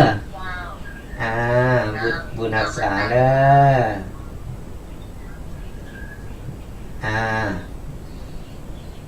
ผ่านไปทางสายหนึ่งสันทรายฝนตอนนี้ก็ยุดตังโมงน้อยนี่ก็ยุดแล้วเนอะแต่วันแน่อาจจะกำมันอาจจะมาเห็นไหมโทรกันเข้ามาได้ตอนนี้เขาเปิดสายหน้าไม่สถาญาติโยมมามากันแล้วเนี่ยมาท่องมาถามเขาจะได้ถามสารทุกข์สุขดิบกันเนาะหับสายกันนะเจริญปอนไหวสาเจ้ายองตังใดดอยสะเก็ดใส่คุ้นอยู่ ฝนตกก่อตะปุน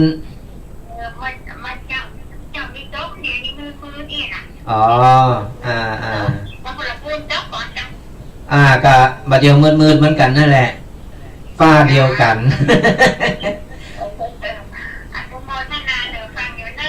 สาธุบุญรักษาที่แม่ดอยสะเก็ดโทรมาแล้วยองดอยสะเก็ดก็มียองมีทางใดแฮมพองก็โทรมามากันเพราะว่าจะเป็นคนไทยคนยองคนไทยหรือคนยังก็ตามก็คือคนเหมือนกันมนุษย์เหมือนกันเนาะสลายญาโยมเฮ เราสามารถเอ่ยสื่อสารกันได้นี่ฮักกันไว้แปลงกันไว้เถอะบ่ว่าเราจะเป็นเชื้อชาติเผ่าพันธุ์ใดก็ตามในเมื่อเราเกิดเป็นมนุษย์โลกเดียวกันแล้วเราต้องมีน้ำใจแล้วก็เฟื้อเผื่อแผ่แล้วก็หักปองดองกันไว้โทรกันเข้ามาต่อใดเนอะแล้วก็ก่อนอื่นขอขอบคุณแล้วก็อนุโมทนากับศรัทธาญาติโยมตีคอมเมนต์มาทาง Facebook เดี๋ยวท้ายรายการก็นอกรายการนี่ก็จะตอบกลับจะคอมเมนต์ไป ตอนนี้ก็ขึ้นมาโล ก็คือกำลังอกกำลังใจก็ดีและศรัทธาญาติโยมคนเอาคือกำลังอกกำลังใจนี่แหละสำคัญที่สุดบ่ว่าไผที่กำลังท้อกำลังเหนื่อยหน่ายกำลังกำลังต้องการความกำลังใจจากคนอื่นเนี่ยเฮาหือเพิ่นไปเถอะเฮาหือกำลังใจเป็นการทำบุญเหมือนกันเนอะเป็นการทำบุญศรัทธาญาติโยมคือกำลังอกกำลังใจจากคนที่เพิ่นกำลังน้อยอกน้อยใจหรือหาตีออกบ่ได้หาตั้งออกบ่ได้เฮาแนะนำเพิ่นเฮาหาตั้งออกหรือเพิ่นเพราะว่าเป็นกัลยาณมิตรที่ดีต่อกันเป็นกัลยาณมิตรที่ดีต่อกันก็คือสิ่งดีๆต่อกันบางคนนี่หันเป็น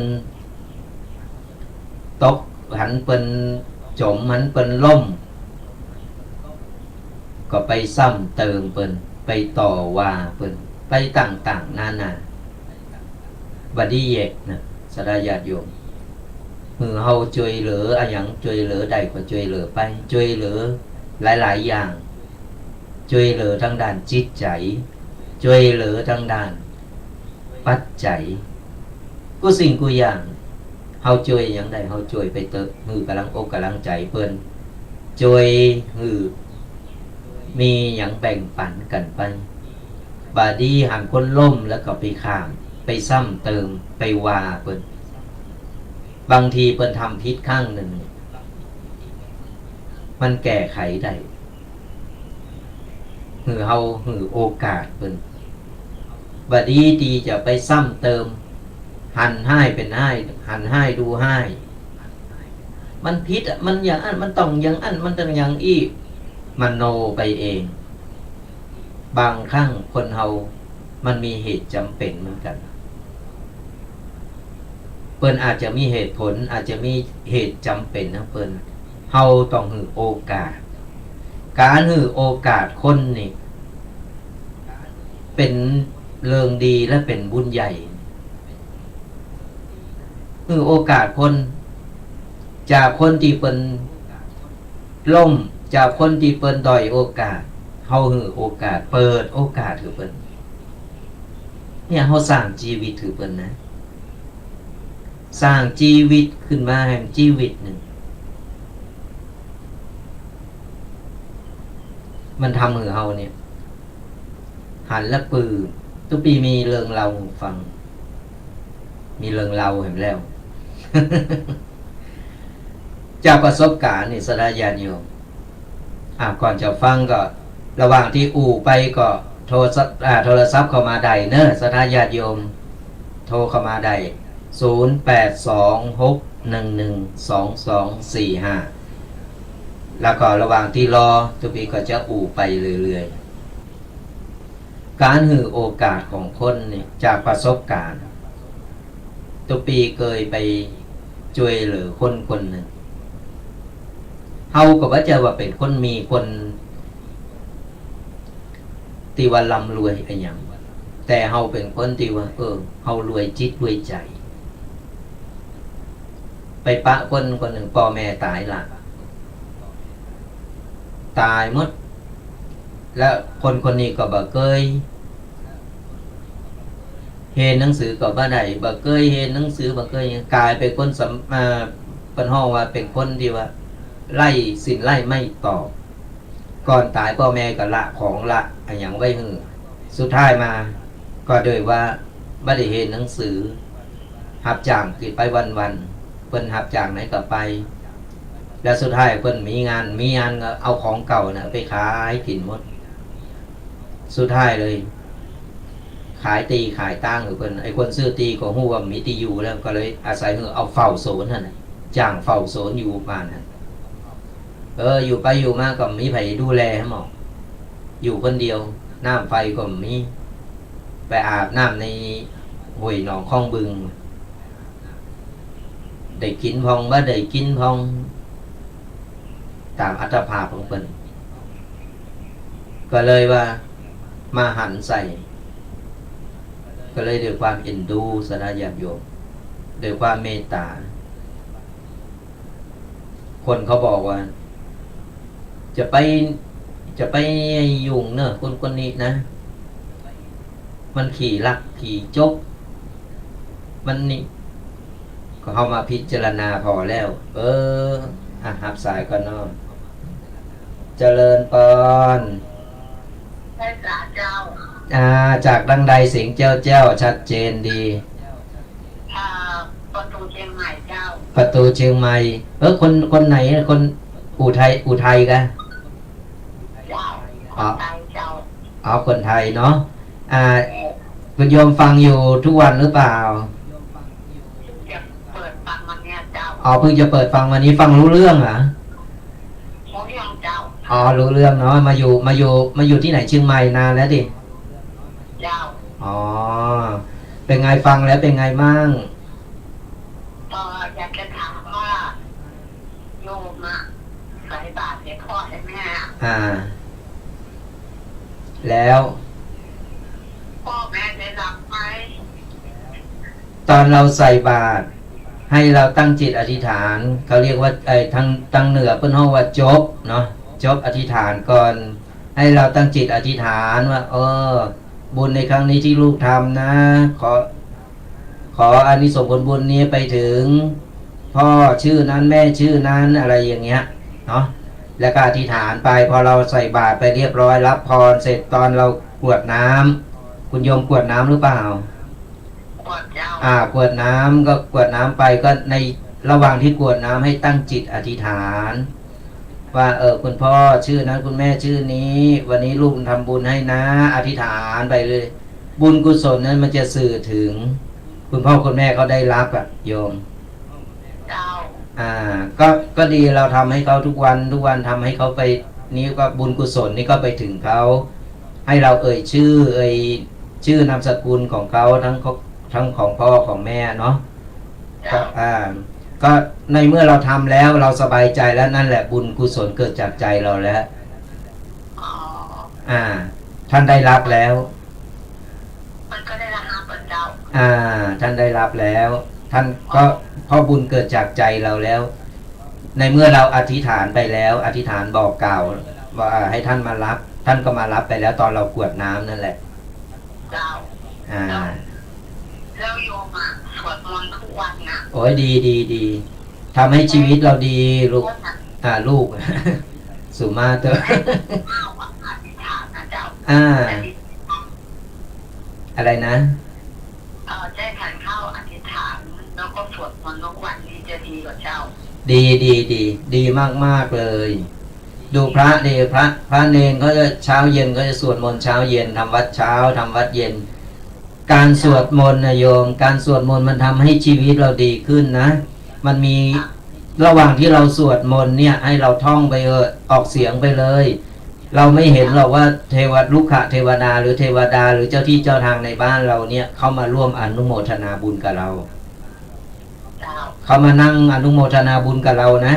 แล้วก็เขาจะมาปกปักรักษาคนที่สวดมนต์ทำวัดคนที่ทำชอบทำบุญก่อนนอนไหว้พระอะไรอย่างเงี้ยเทวดาเขาจะมาปกปักรักษามาพูดง่ายๆเขามาเฝ้ามาดูแลเราได้เพราะเราสวดมนต์เราแผ่เมตตาให้กับเขาเวลาเราสวดมนต์เรียบร้อยเสร็จเราก็แผ่เมตตาด้วยให้สรรพสิ่งสรรพสัตว์ทุกอย่างขออีกครั้งหนึ่งขออะไรนะขอโหสิกรรมไม่ขอใช่นั่นแหละก็คือเจ้ากรรมนายเวรเนี่ยเวลาเราสวดมนต์สนะญาติโยมฟังเนอะเวลาสวดมนต์ก่อนนอนนี่นะกราบหมอนกราบพระก็ได้ เรียบร้อยเสร็จเขาก็สวดมนต์สวดอย่างไม่ได้ก็อิติปิโสก็ได้ตีง่ายๆหรือว่าตั้งนะโมสามจบก่อนแล้วก็อิติปิโสหรือใครมีบทอื่นก็สวดได้มันเป็นบทเจริญพุทธมนต์หรือบทสวดมนต์เนี่ยเรียบร้อยเสร็จปุ๊บเขานั่งรับตาสมาธิแล้วก็แผ่เป็นห้องว่าแผ่เมตตานั่งสมาธิแป๊บหนึ่งนะสัก5 นาทีหรือ3 นาทีก็ได้ถ้าเรานั่งได้ไม่นานนะแล้วก็เราก็กรวดน้ำอีกทีหนึ่งก่อนเราจะนอนกรวดน้ำแผ่เมตตาไปถึงเจ้ากรรมนายเวรหรือว่าสรรพสิ่งสรรพสัตว์ต่างๆที่เราเคยล่วงเกินเคยทำบางทีสัตว์เล็กสัตว์น้อยเราไม่รู้เราไม่รู้เราไปเหยียบไปชีวิตเขาก็มีชีวิตของเขาอะนะบางทีเขาทำมาหากินอยู่เราไปเหยียบไปย่ำเขาตายอะไรอย่างเงี้ยภาคลูกภาคผัวภาคเมียเขาก็คือทุกสิ่งทุกอย่างมันมีชีวิตเราก็อโหสิกรรมเราไม่รู้หรอกว่าด้วยความตั้งใจหรือไม่ตั้งใจก็ดีขออโหสิกรรมให้ซึ่งกันและกันนะอย่าได้เป็นเวรเป็นกรรมไม่ได้เป็นเจ้าเวรเจ้ากรรมกันไงนั่นแหละทำทุกวันแล้วชีวิตจะดีขึ้นชีวิตจะดีแล้วก็มีความสุขด้วยแล้วสิ่งดีๆก็จะเข้ามาเองเราทำแล้วสบายใจนั่นก็คือบุญเกิดจากใจเราแล้วอันดับแรกโอเคเนาะสาธุบุญรักษานะ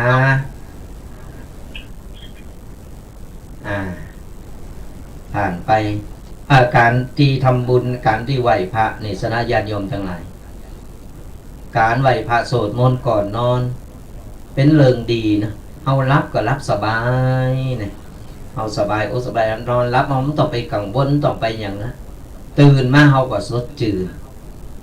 เนี่ยลองทำพอเถอะทำตามตีทุกปีบอกว่าก่อนนอนนี่ตั้งนะโม3จบก่อนเรามีหิ่งพระเขาก็ไหว้หิ่งพระก่อนเขาไปก่อนนอนหรือว่าไปบ่ไหวเขาก็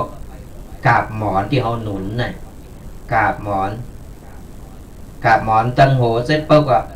ตั้งนะโม3จบแล้วก็โสดอิติปิโสหรือโสดอะไรยังก็ได้ที่เขาโสดไผโสดธรรมจักได้ยิ่งดีบทโสดธรรมจักนี่ก่อนอู่ถึงเรื่องนี้ก่อนไผบ่มีก็สามารถหลังไม้โทรมาขอได้เนอะทุกปีจะส่งไปหือนะสถาญาติโยมก่อนไผอยู่บ้านไกลบ้านหิมก็จะเอาไปส่งหือถึงตีหนังสือบทโสดธรรมจักนี่เอาไปโสดเอาไปอ่านที่บ้านมันเป็นมงคลยิงมงคลอย่างดีหือกับสถาญาติโยมเนี่ยก่อนเฮาโสดตึงวันเมื่อต้องไปกลัวอย่างแล้วชีวิตของเฮามันก็จะดีขึ้นมาเองนะบทสวดธรรมจักรในหลังไม้นี่ก็เบอร์โทรนี่แหละสถาญาติโยมโทรมาแล้วก็ทุกปีก็เขียนเบอร์โทรเขียนชื่อที่อยู่ไว้แล้วทุกปีก็จะส่งไปหือก็ได้ก่อนมันไก่ทั้งหมดนี้ทุกปีก็จะเอาไปส่งหือถึงตีหรือใครสามารถมาเอาที่วัดได้ก็มาเอานะทุกปีแจกหือฟรีหนังสือธรรมจักรบทสวดธรรมจักรในก่อนไผบ่มีนะหรือว่าโรงเรียนใดต้องการยังบ่มีหนังสือบทสวดธรรมจักรนี่ก็สามารถติดต่อมาได้ทุกปีก็จะเอาหือฟรีหรือว่าถวายหือฟรีมอบหือฟรีเนอะก็ติดต่อกันเข้ามาได้หนังสือธรรมจักรเอาไปหือนักเลงเอาไปหือสนะญาติโยมหรือว่าพ่ออุ้ยแม่อุ้ยใครใดเอาไปโสดก็ติดต่อเข้ามาหลังไม่หลังจากจบรายการแล้วก็ติดต่อเข้ามาได้ที่เบอร์โทร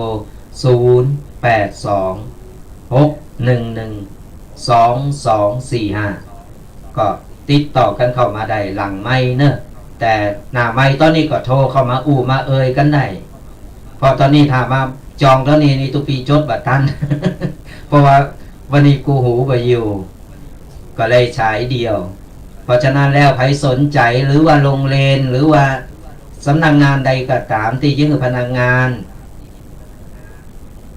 หรือว่าจะหือบุคลากรต่างๆได้โสดธรรมจักรกันก็ติดต่อมาได้แล้วทุกปีก็จะไปนำมือก่อนเนาะก่อนเป็นหมู่คณะทุกปีก็จะไปนำโสดหือเป็นครั้งแรกก่อนแล้วทีนี้ก็โสดกันเองได้โสดตึงถ้าเป็นห่างล้านบริษัท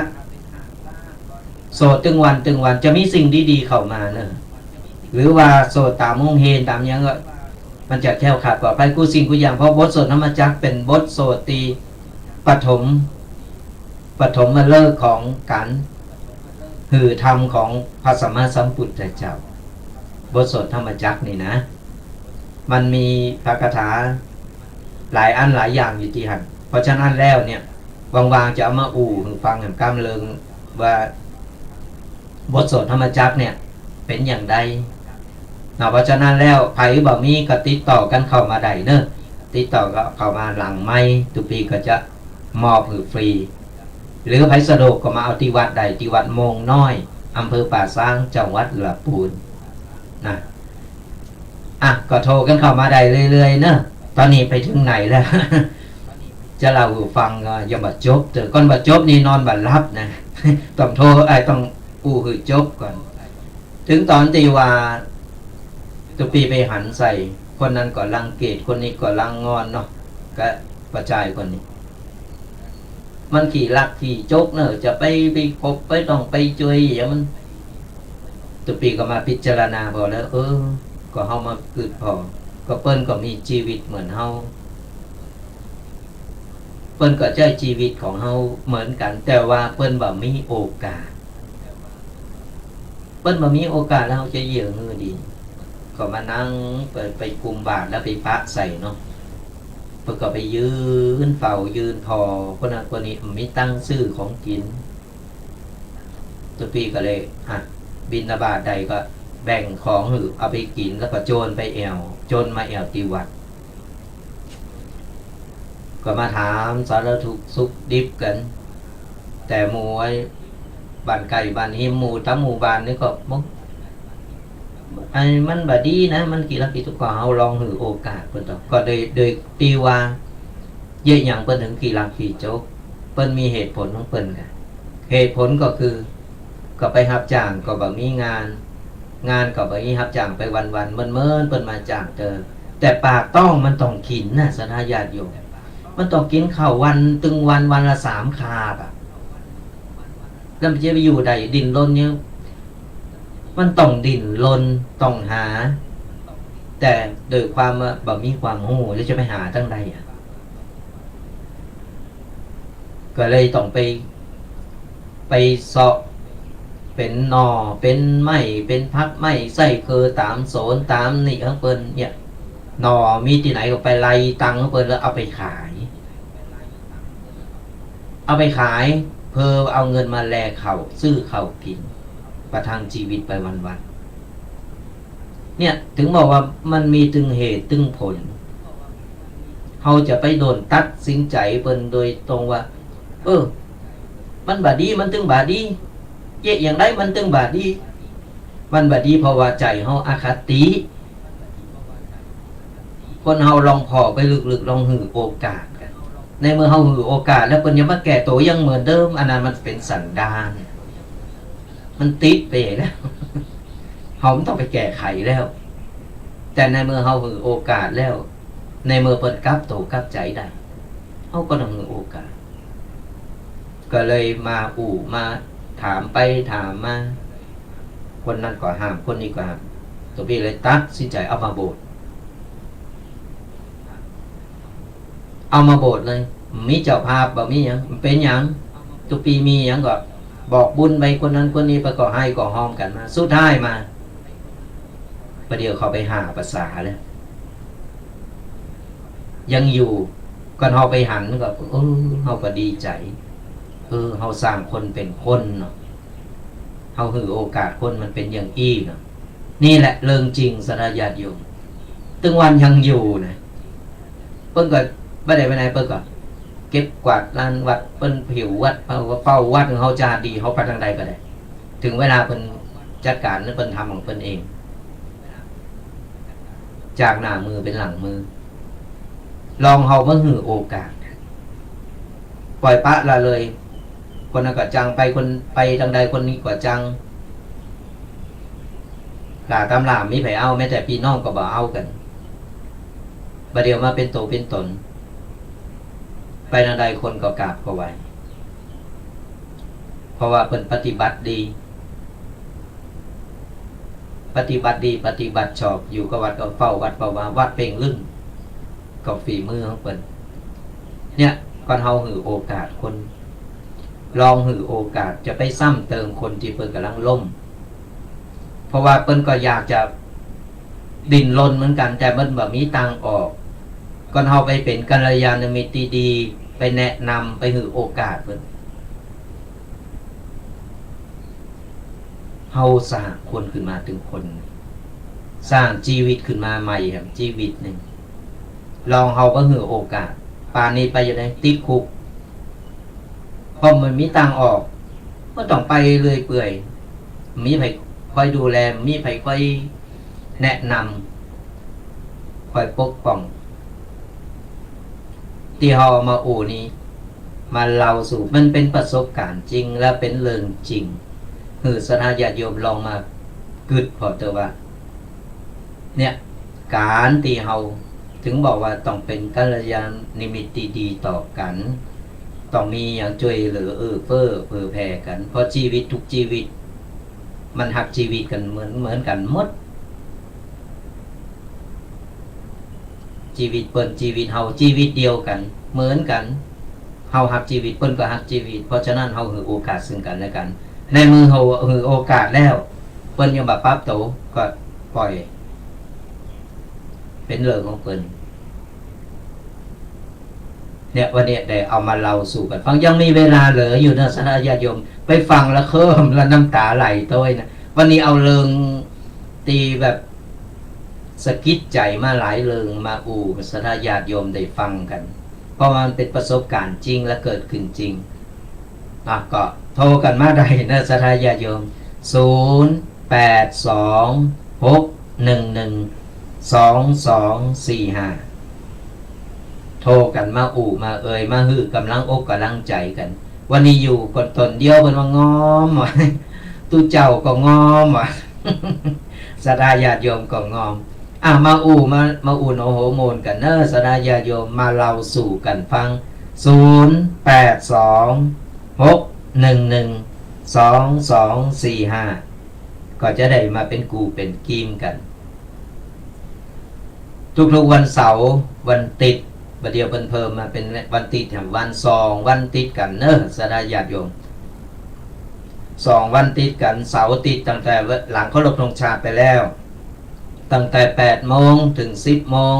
2 ชั่วโมงเต็มก็ได้มาอู่มาได้มาพบปะกับตู้เจ้ายอง2 รูป 2 ตนตู้เจ้ายองป่าสร้างไปผ่านไปผ่านมาก็แวะเวียนมาได้เนอะแวะเวียนมาแอวมาพอมากอยมาเยี่ยมเย็นกันได้ที่วัดมงน้อยอำเภอป่าสร้างจังหวัดลำพูนและวัดหนึ่งก็ตุปีเคนี่วัดสะปุงน้อยอำเภอป่าสร้างจังหวัดลำพูนนี่2วัดนี้เป็นห้องว่าวัดปีวัดน้องวัดฝาแฝดไปทางใดก็เหมือนป่าท้องโกนี่ปูกันไปก็สาธุญาติโยมโทรมาอู่มากันได้เนอะโทรแหนมกำ0826112245โทรมาบอกว่าวันนี้ตุกปีแดงอู่เป็นอย่างใดรู้สึกอย่างใดได้ข้อคิดได้หยังพองหรือว่าโทรมาหือกำลังอกกำลังใจหรืออยากหือทุกปีได้เอาเรื่องนั้นเรื่องนี้มาอู่ก็เวลาจะอู่นี่ก็ใครหือละอ่อนฟังก็เอาละอ่อนนี่มานั่งฟังสมัยบัดเดียวนี้ละอ่อนโรงเรียนบางโรงเรียนก็เปิดแล้วบางโรงเรียนก็ยังบ่เปิดอย่างสมณเณรที่วัดนี่โรงเรียนก็ยังบ่เปิด3-4เดินมาแล้วเพนก็ออนไลน์ก็บ่ออนไลน์ก็บ่ฮู้ออนไลน์พองเกมพองเฮาก็ไม่ได้ไปพกพอสักก็พยายามกำกับถึงบอกว่าเราอ่อนถึงวันนี่มันถึงกับโทรศัพท์นี่มันถึงแยกกันบ่ออก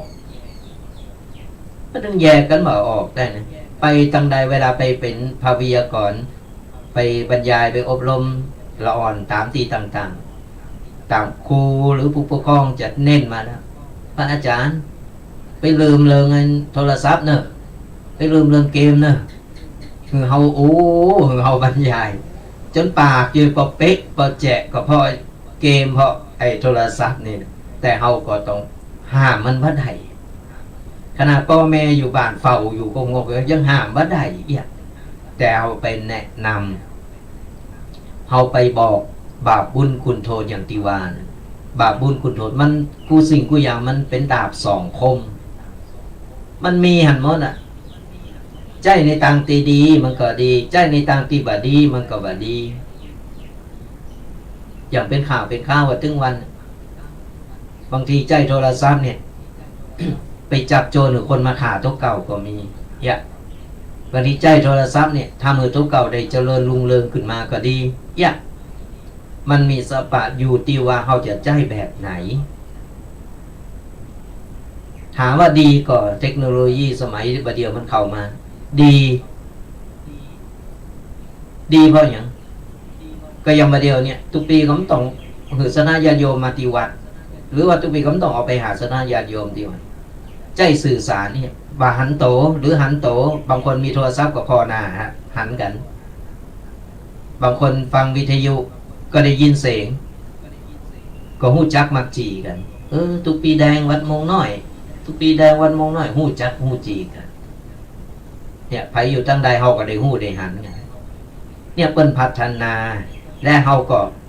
อยู่แบบสบายๆบ้านไผบ้านมันป้องกันตัวป้องกันโรคต่างๆนี่เฮาก็สามารถสื่อสารกันได้เอ่ยกันได้เนี่ยมันดี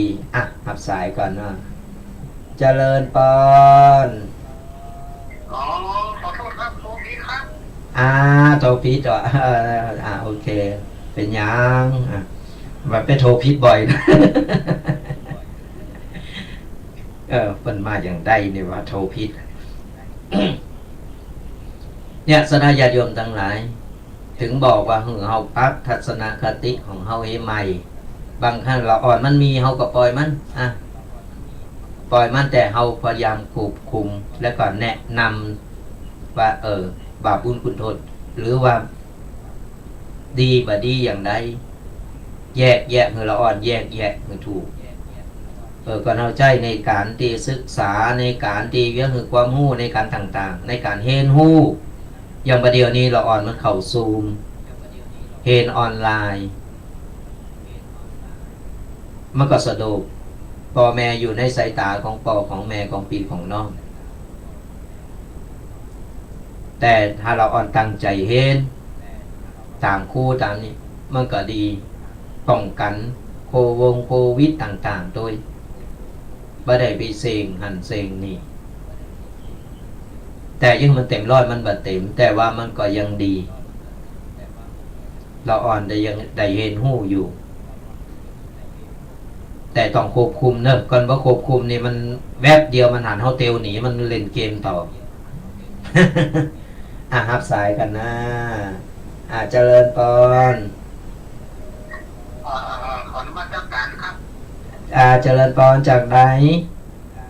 จากกันสันทรายแม่โจ้ครับสันทรายแม่โจโอ้วันนี้มีเ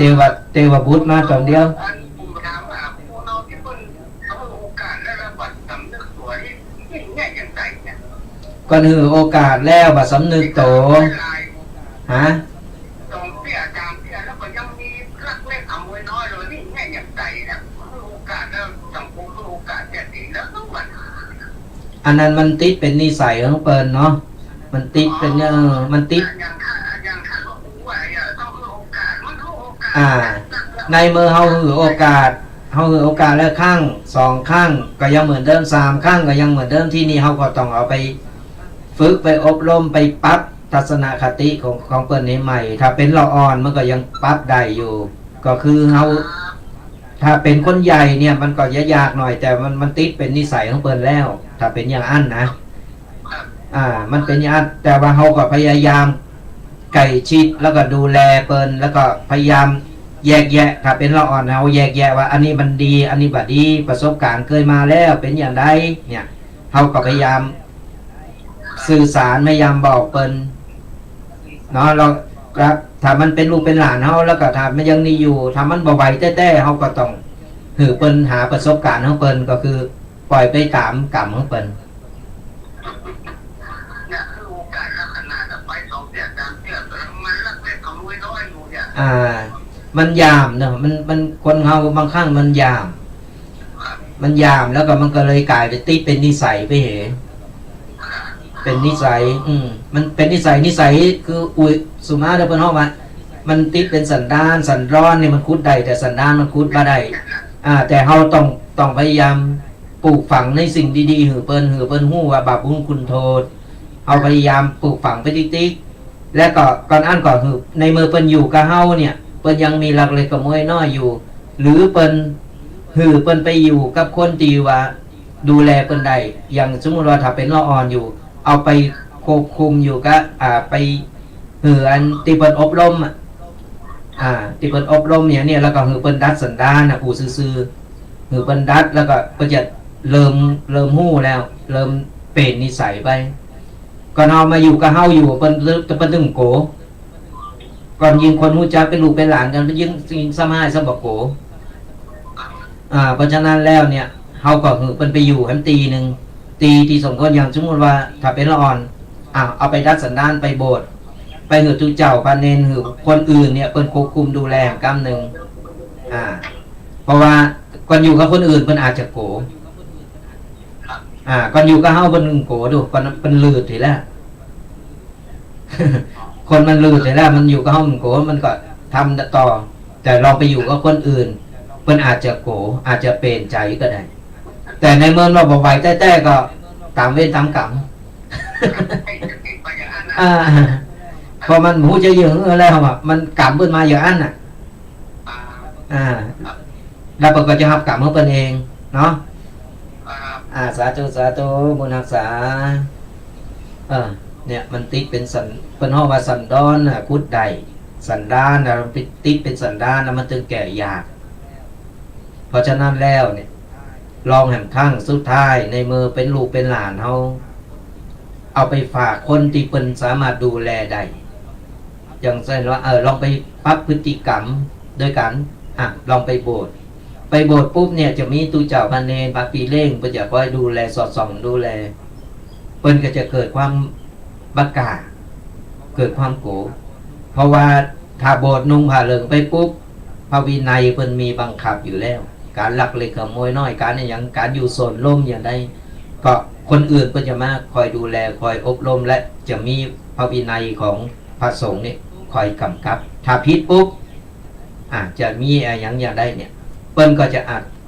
เกิดความโกความเก่งขึ้นมาอาจจะเป็นไปได้อาจจะดีได้ก็เหมือนตีตัวอย่างที่ตุปีบอกพอมาอยู่นี่ปุ๊บบัดเดี๋ยวเปิ้นอยู่5ภาษาแล้วเข้าภาษาที่6เปิ้นเก็บกวาดตื่นตี 3เก็บกวาดวัดวาอารามต่างๆนานาเกี่ยวกวาดกูสิ่งกูอย่างตี 3ปุ๊บเอาละได้ยินเสียงแล้วกวาดเจ๊กเปิ้นทำเป็นกิจวัตรของเปิ้นเอาอย่างเคยลองใจเอาอย่างวางเอาอย่างนี้บ่มีเลยสนะญาติโยมบ่มีเก็บบ่มีที่มาถึงอันพระอาจารย์ลืมมันนี้ไว้นี่พระอาจารย์ต้องเตือนเฮาลองใจพุ่นแต่ปรากฏว่าเปิ้นบ่าเฮาก็ไว้ใจได้พออยู่ด้วยกันมา5ภาษานะจะเข้าภาษาที่6ก็เนี่ยเฮาลองพอนะอาจจะเป็นจิตเปิ้นเป็นใจเพิ่นก็ได้เพราะว่าบางครั้งเนี่ยคนให้พอได้คุมผ้าเหลืองใส่ผ้าเหลืองอานิสงส์ของผ้าเหลืองเนี่ยมันจะควบคุมมันจะบังคับไปในโตเลยลองพอสักแห่งสักกำหนึ่งเนาะนี่ปอที่เพิ่นโทรมาเจ้าก็ลองพอสักกำอาจจะดีขึ้นแต่ในมือโบสถ์แล้วมันบ่ดีขึ้นมาปุ๊บยังเหมือนเก่ายังไม่หรือเก่าอีกก็ตามกรรมตามเวร ก็กรรมเพิ่นสร้างมาอย่างอันแล้วจึงเฮายืนเฮาก็เปิ้นได้สร้างกรรมสร้างเวรมาด้วยกันได้เกิดมาเป็นคนรู้จักได้เกิดมาเป็นญาติพี่น้องกันได้เป็นป่อเป็นลูกกันมันถึงได้เกิดมาผูกพันกันเปิ้นห้องว่ามันจะไปสร้างกรรมสร้างเวรซึ่งกันและกันบางครั้งนี่กรรมนี่หรือว่าเป็นห้องมารหรือว่าเวรกรรมเนี่ยมันมาในหลายๆรูปแบบ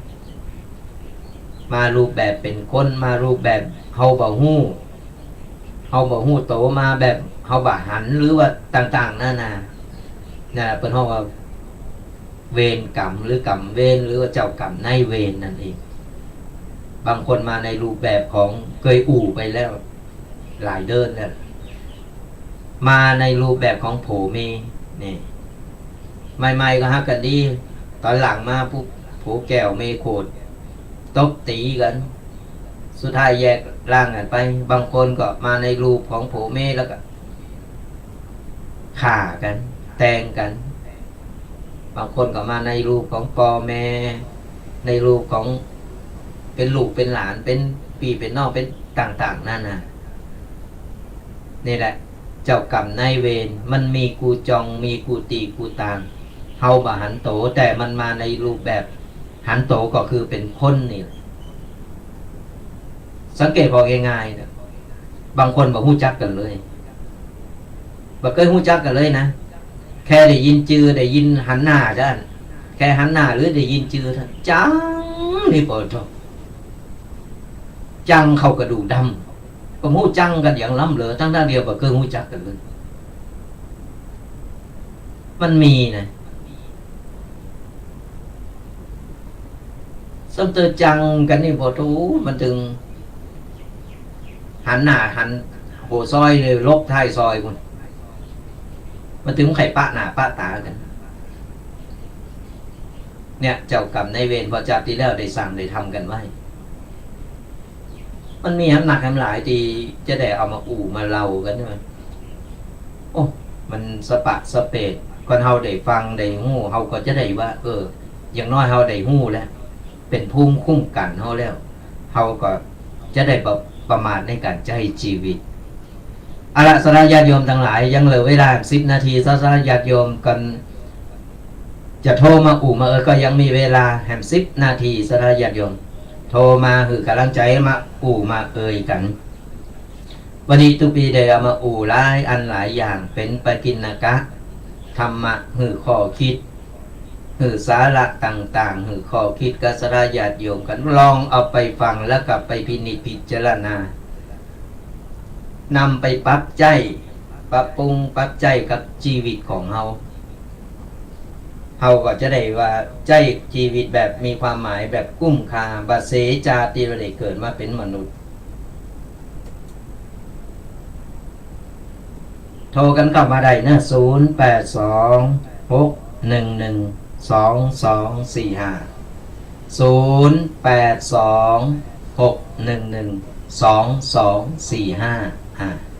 ก็โทรมาอู่มามาตักมาตายกันฟังกันดังใดเป็นอย่างใดทุกปีก็จะได้ฮู้บางทีผ่านไปนางปูนจะได้แวะเฮามีอัน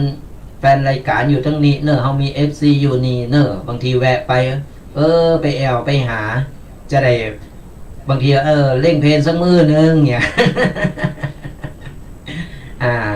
ก็ลองมาอู่มามาตักมาตายกันทุกปีก็ไปหลายตีหลายทางบางทีก็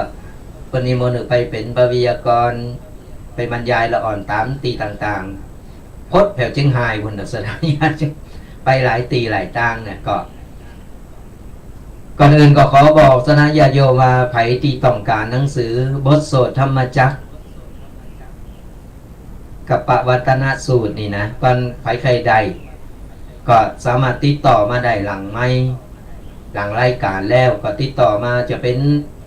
บริษัทห้างร้านหรือว่าเป็นโรงเรียนหรือจะเป็นบ้านก็ได้ก็จะขอเล่ม1 2 เล่ม3 เล่ม10 เล่ม100 เล่มยังว่าไปขอทุกปีมีไว้หนักแล้วก็สามารถที่จะเอากระจายบอกบุญกับศรัทธาญาติโยมกันจะได้ศรัทธาญาติโยมเอาไปปฏิบัติเอาไปท่องก่อนนอนเอาไปปฏิบัติไปโสดนี่โจรลูกโจรหลานโสดก่อนนอนนี่มีหนังสืออ่านตามเนี่ยแล้วเขาก็จะรับสบายชีวิตเขาก็จะดีขึ้นแก้วขาดกูสิ่งกูอย่างเพราะฉะนั้นใครสนใจแจกฟรีเนื้อสนะญาติโยมแจกฟรีเขาเป็นการกระจายบุญเอาบุญไปแจกสนะญาติโยมใด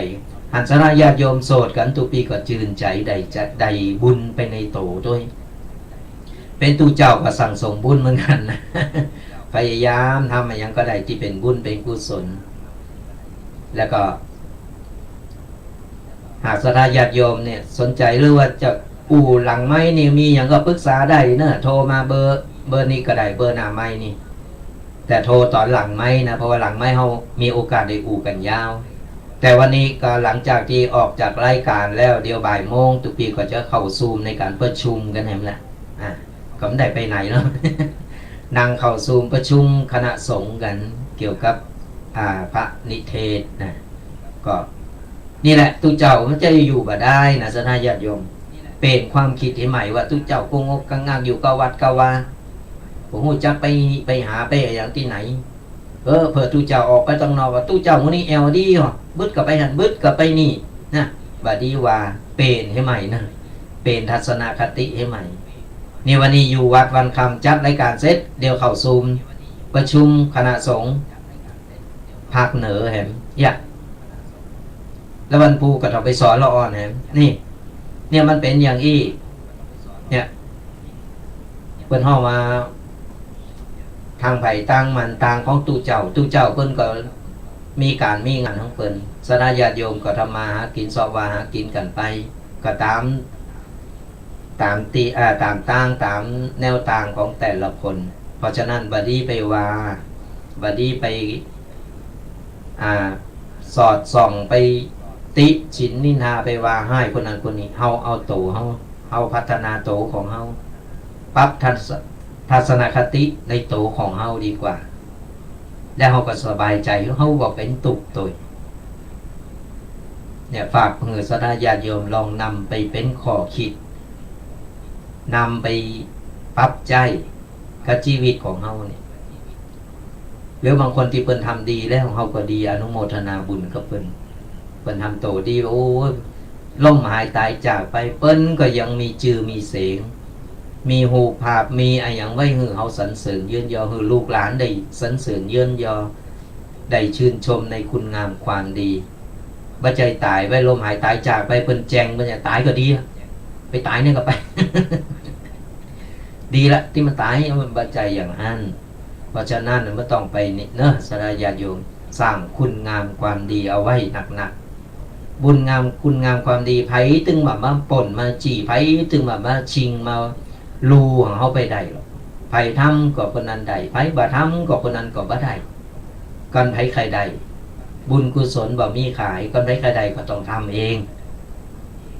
มันจะไปซื้อไปตามกาลขอซื้อบุญหน่อยนะขอซื้อกุศลบุญกุศลหน่อยนะมันบ่มีนอกจากเราจะไปทำเองทำคุณงามความดีทำกุสิ่งก็อย่างทำไปเติม3อย่างตีตุปีได้บอกว่าต้องไปกึดอย่างหนักแค่กึดดีหูดีทำดี3อย่างเนี่ย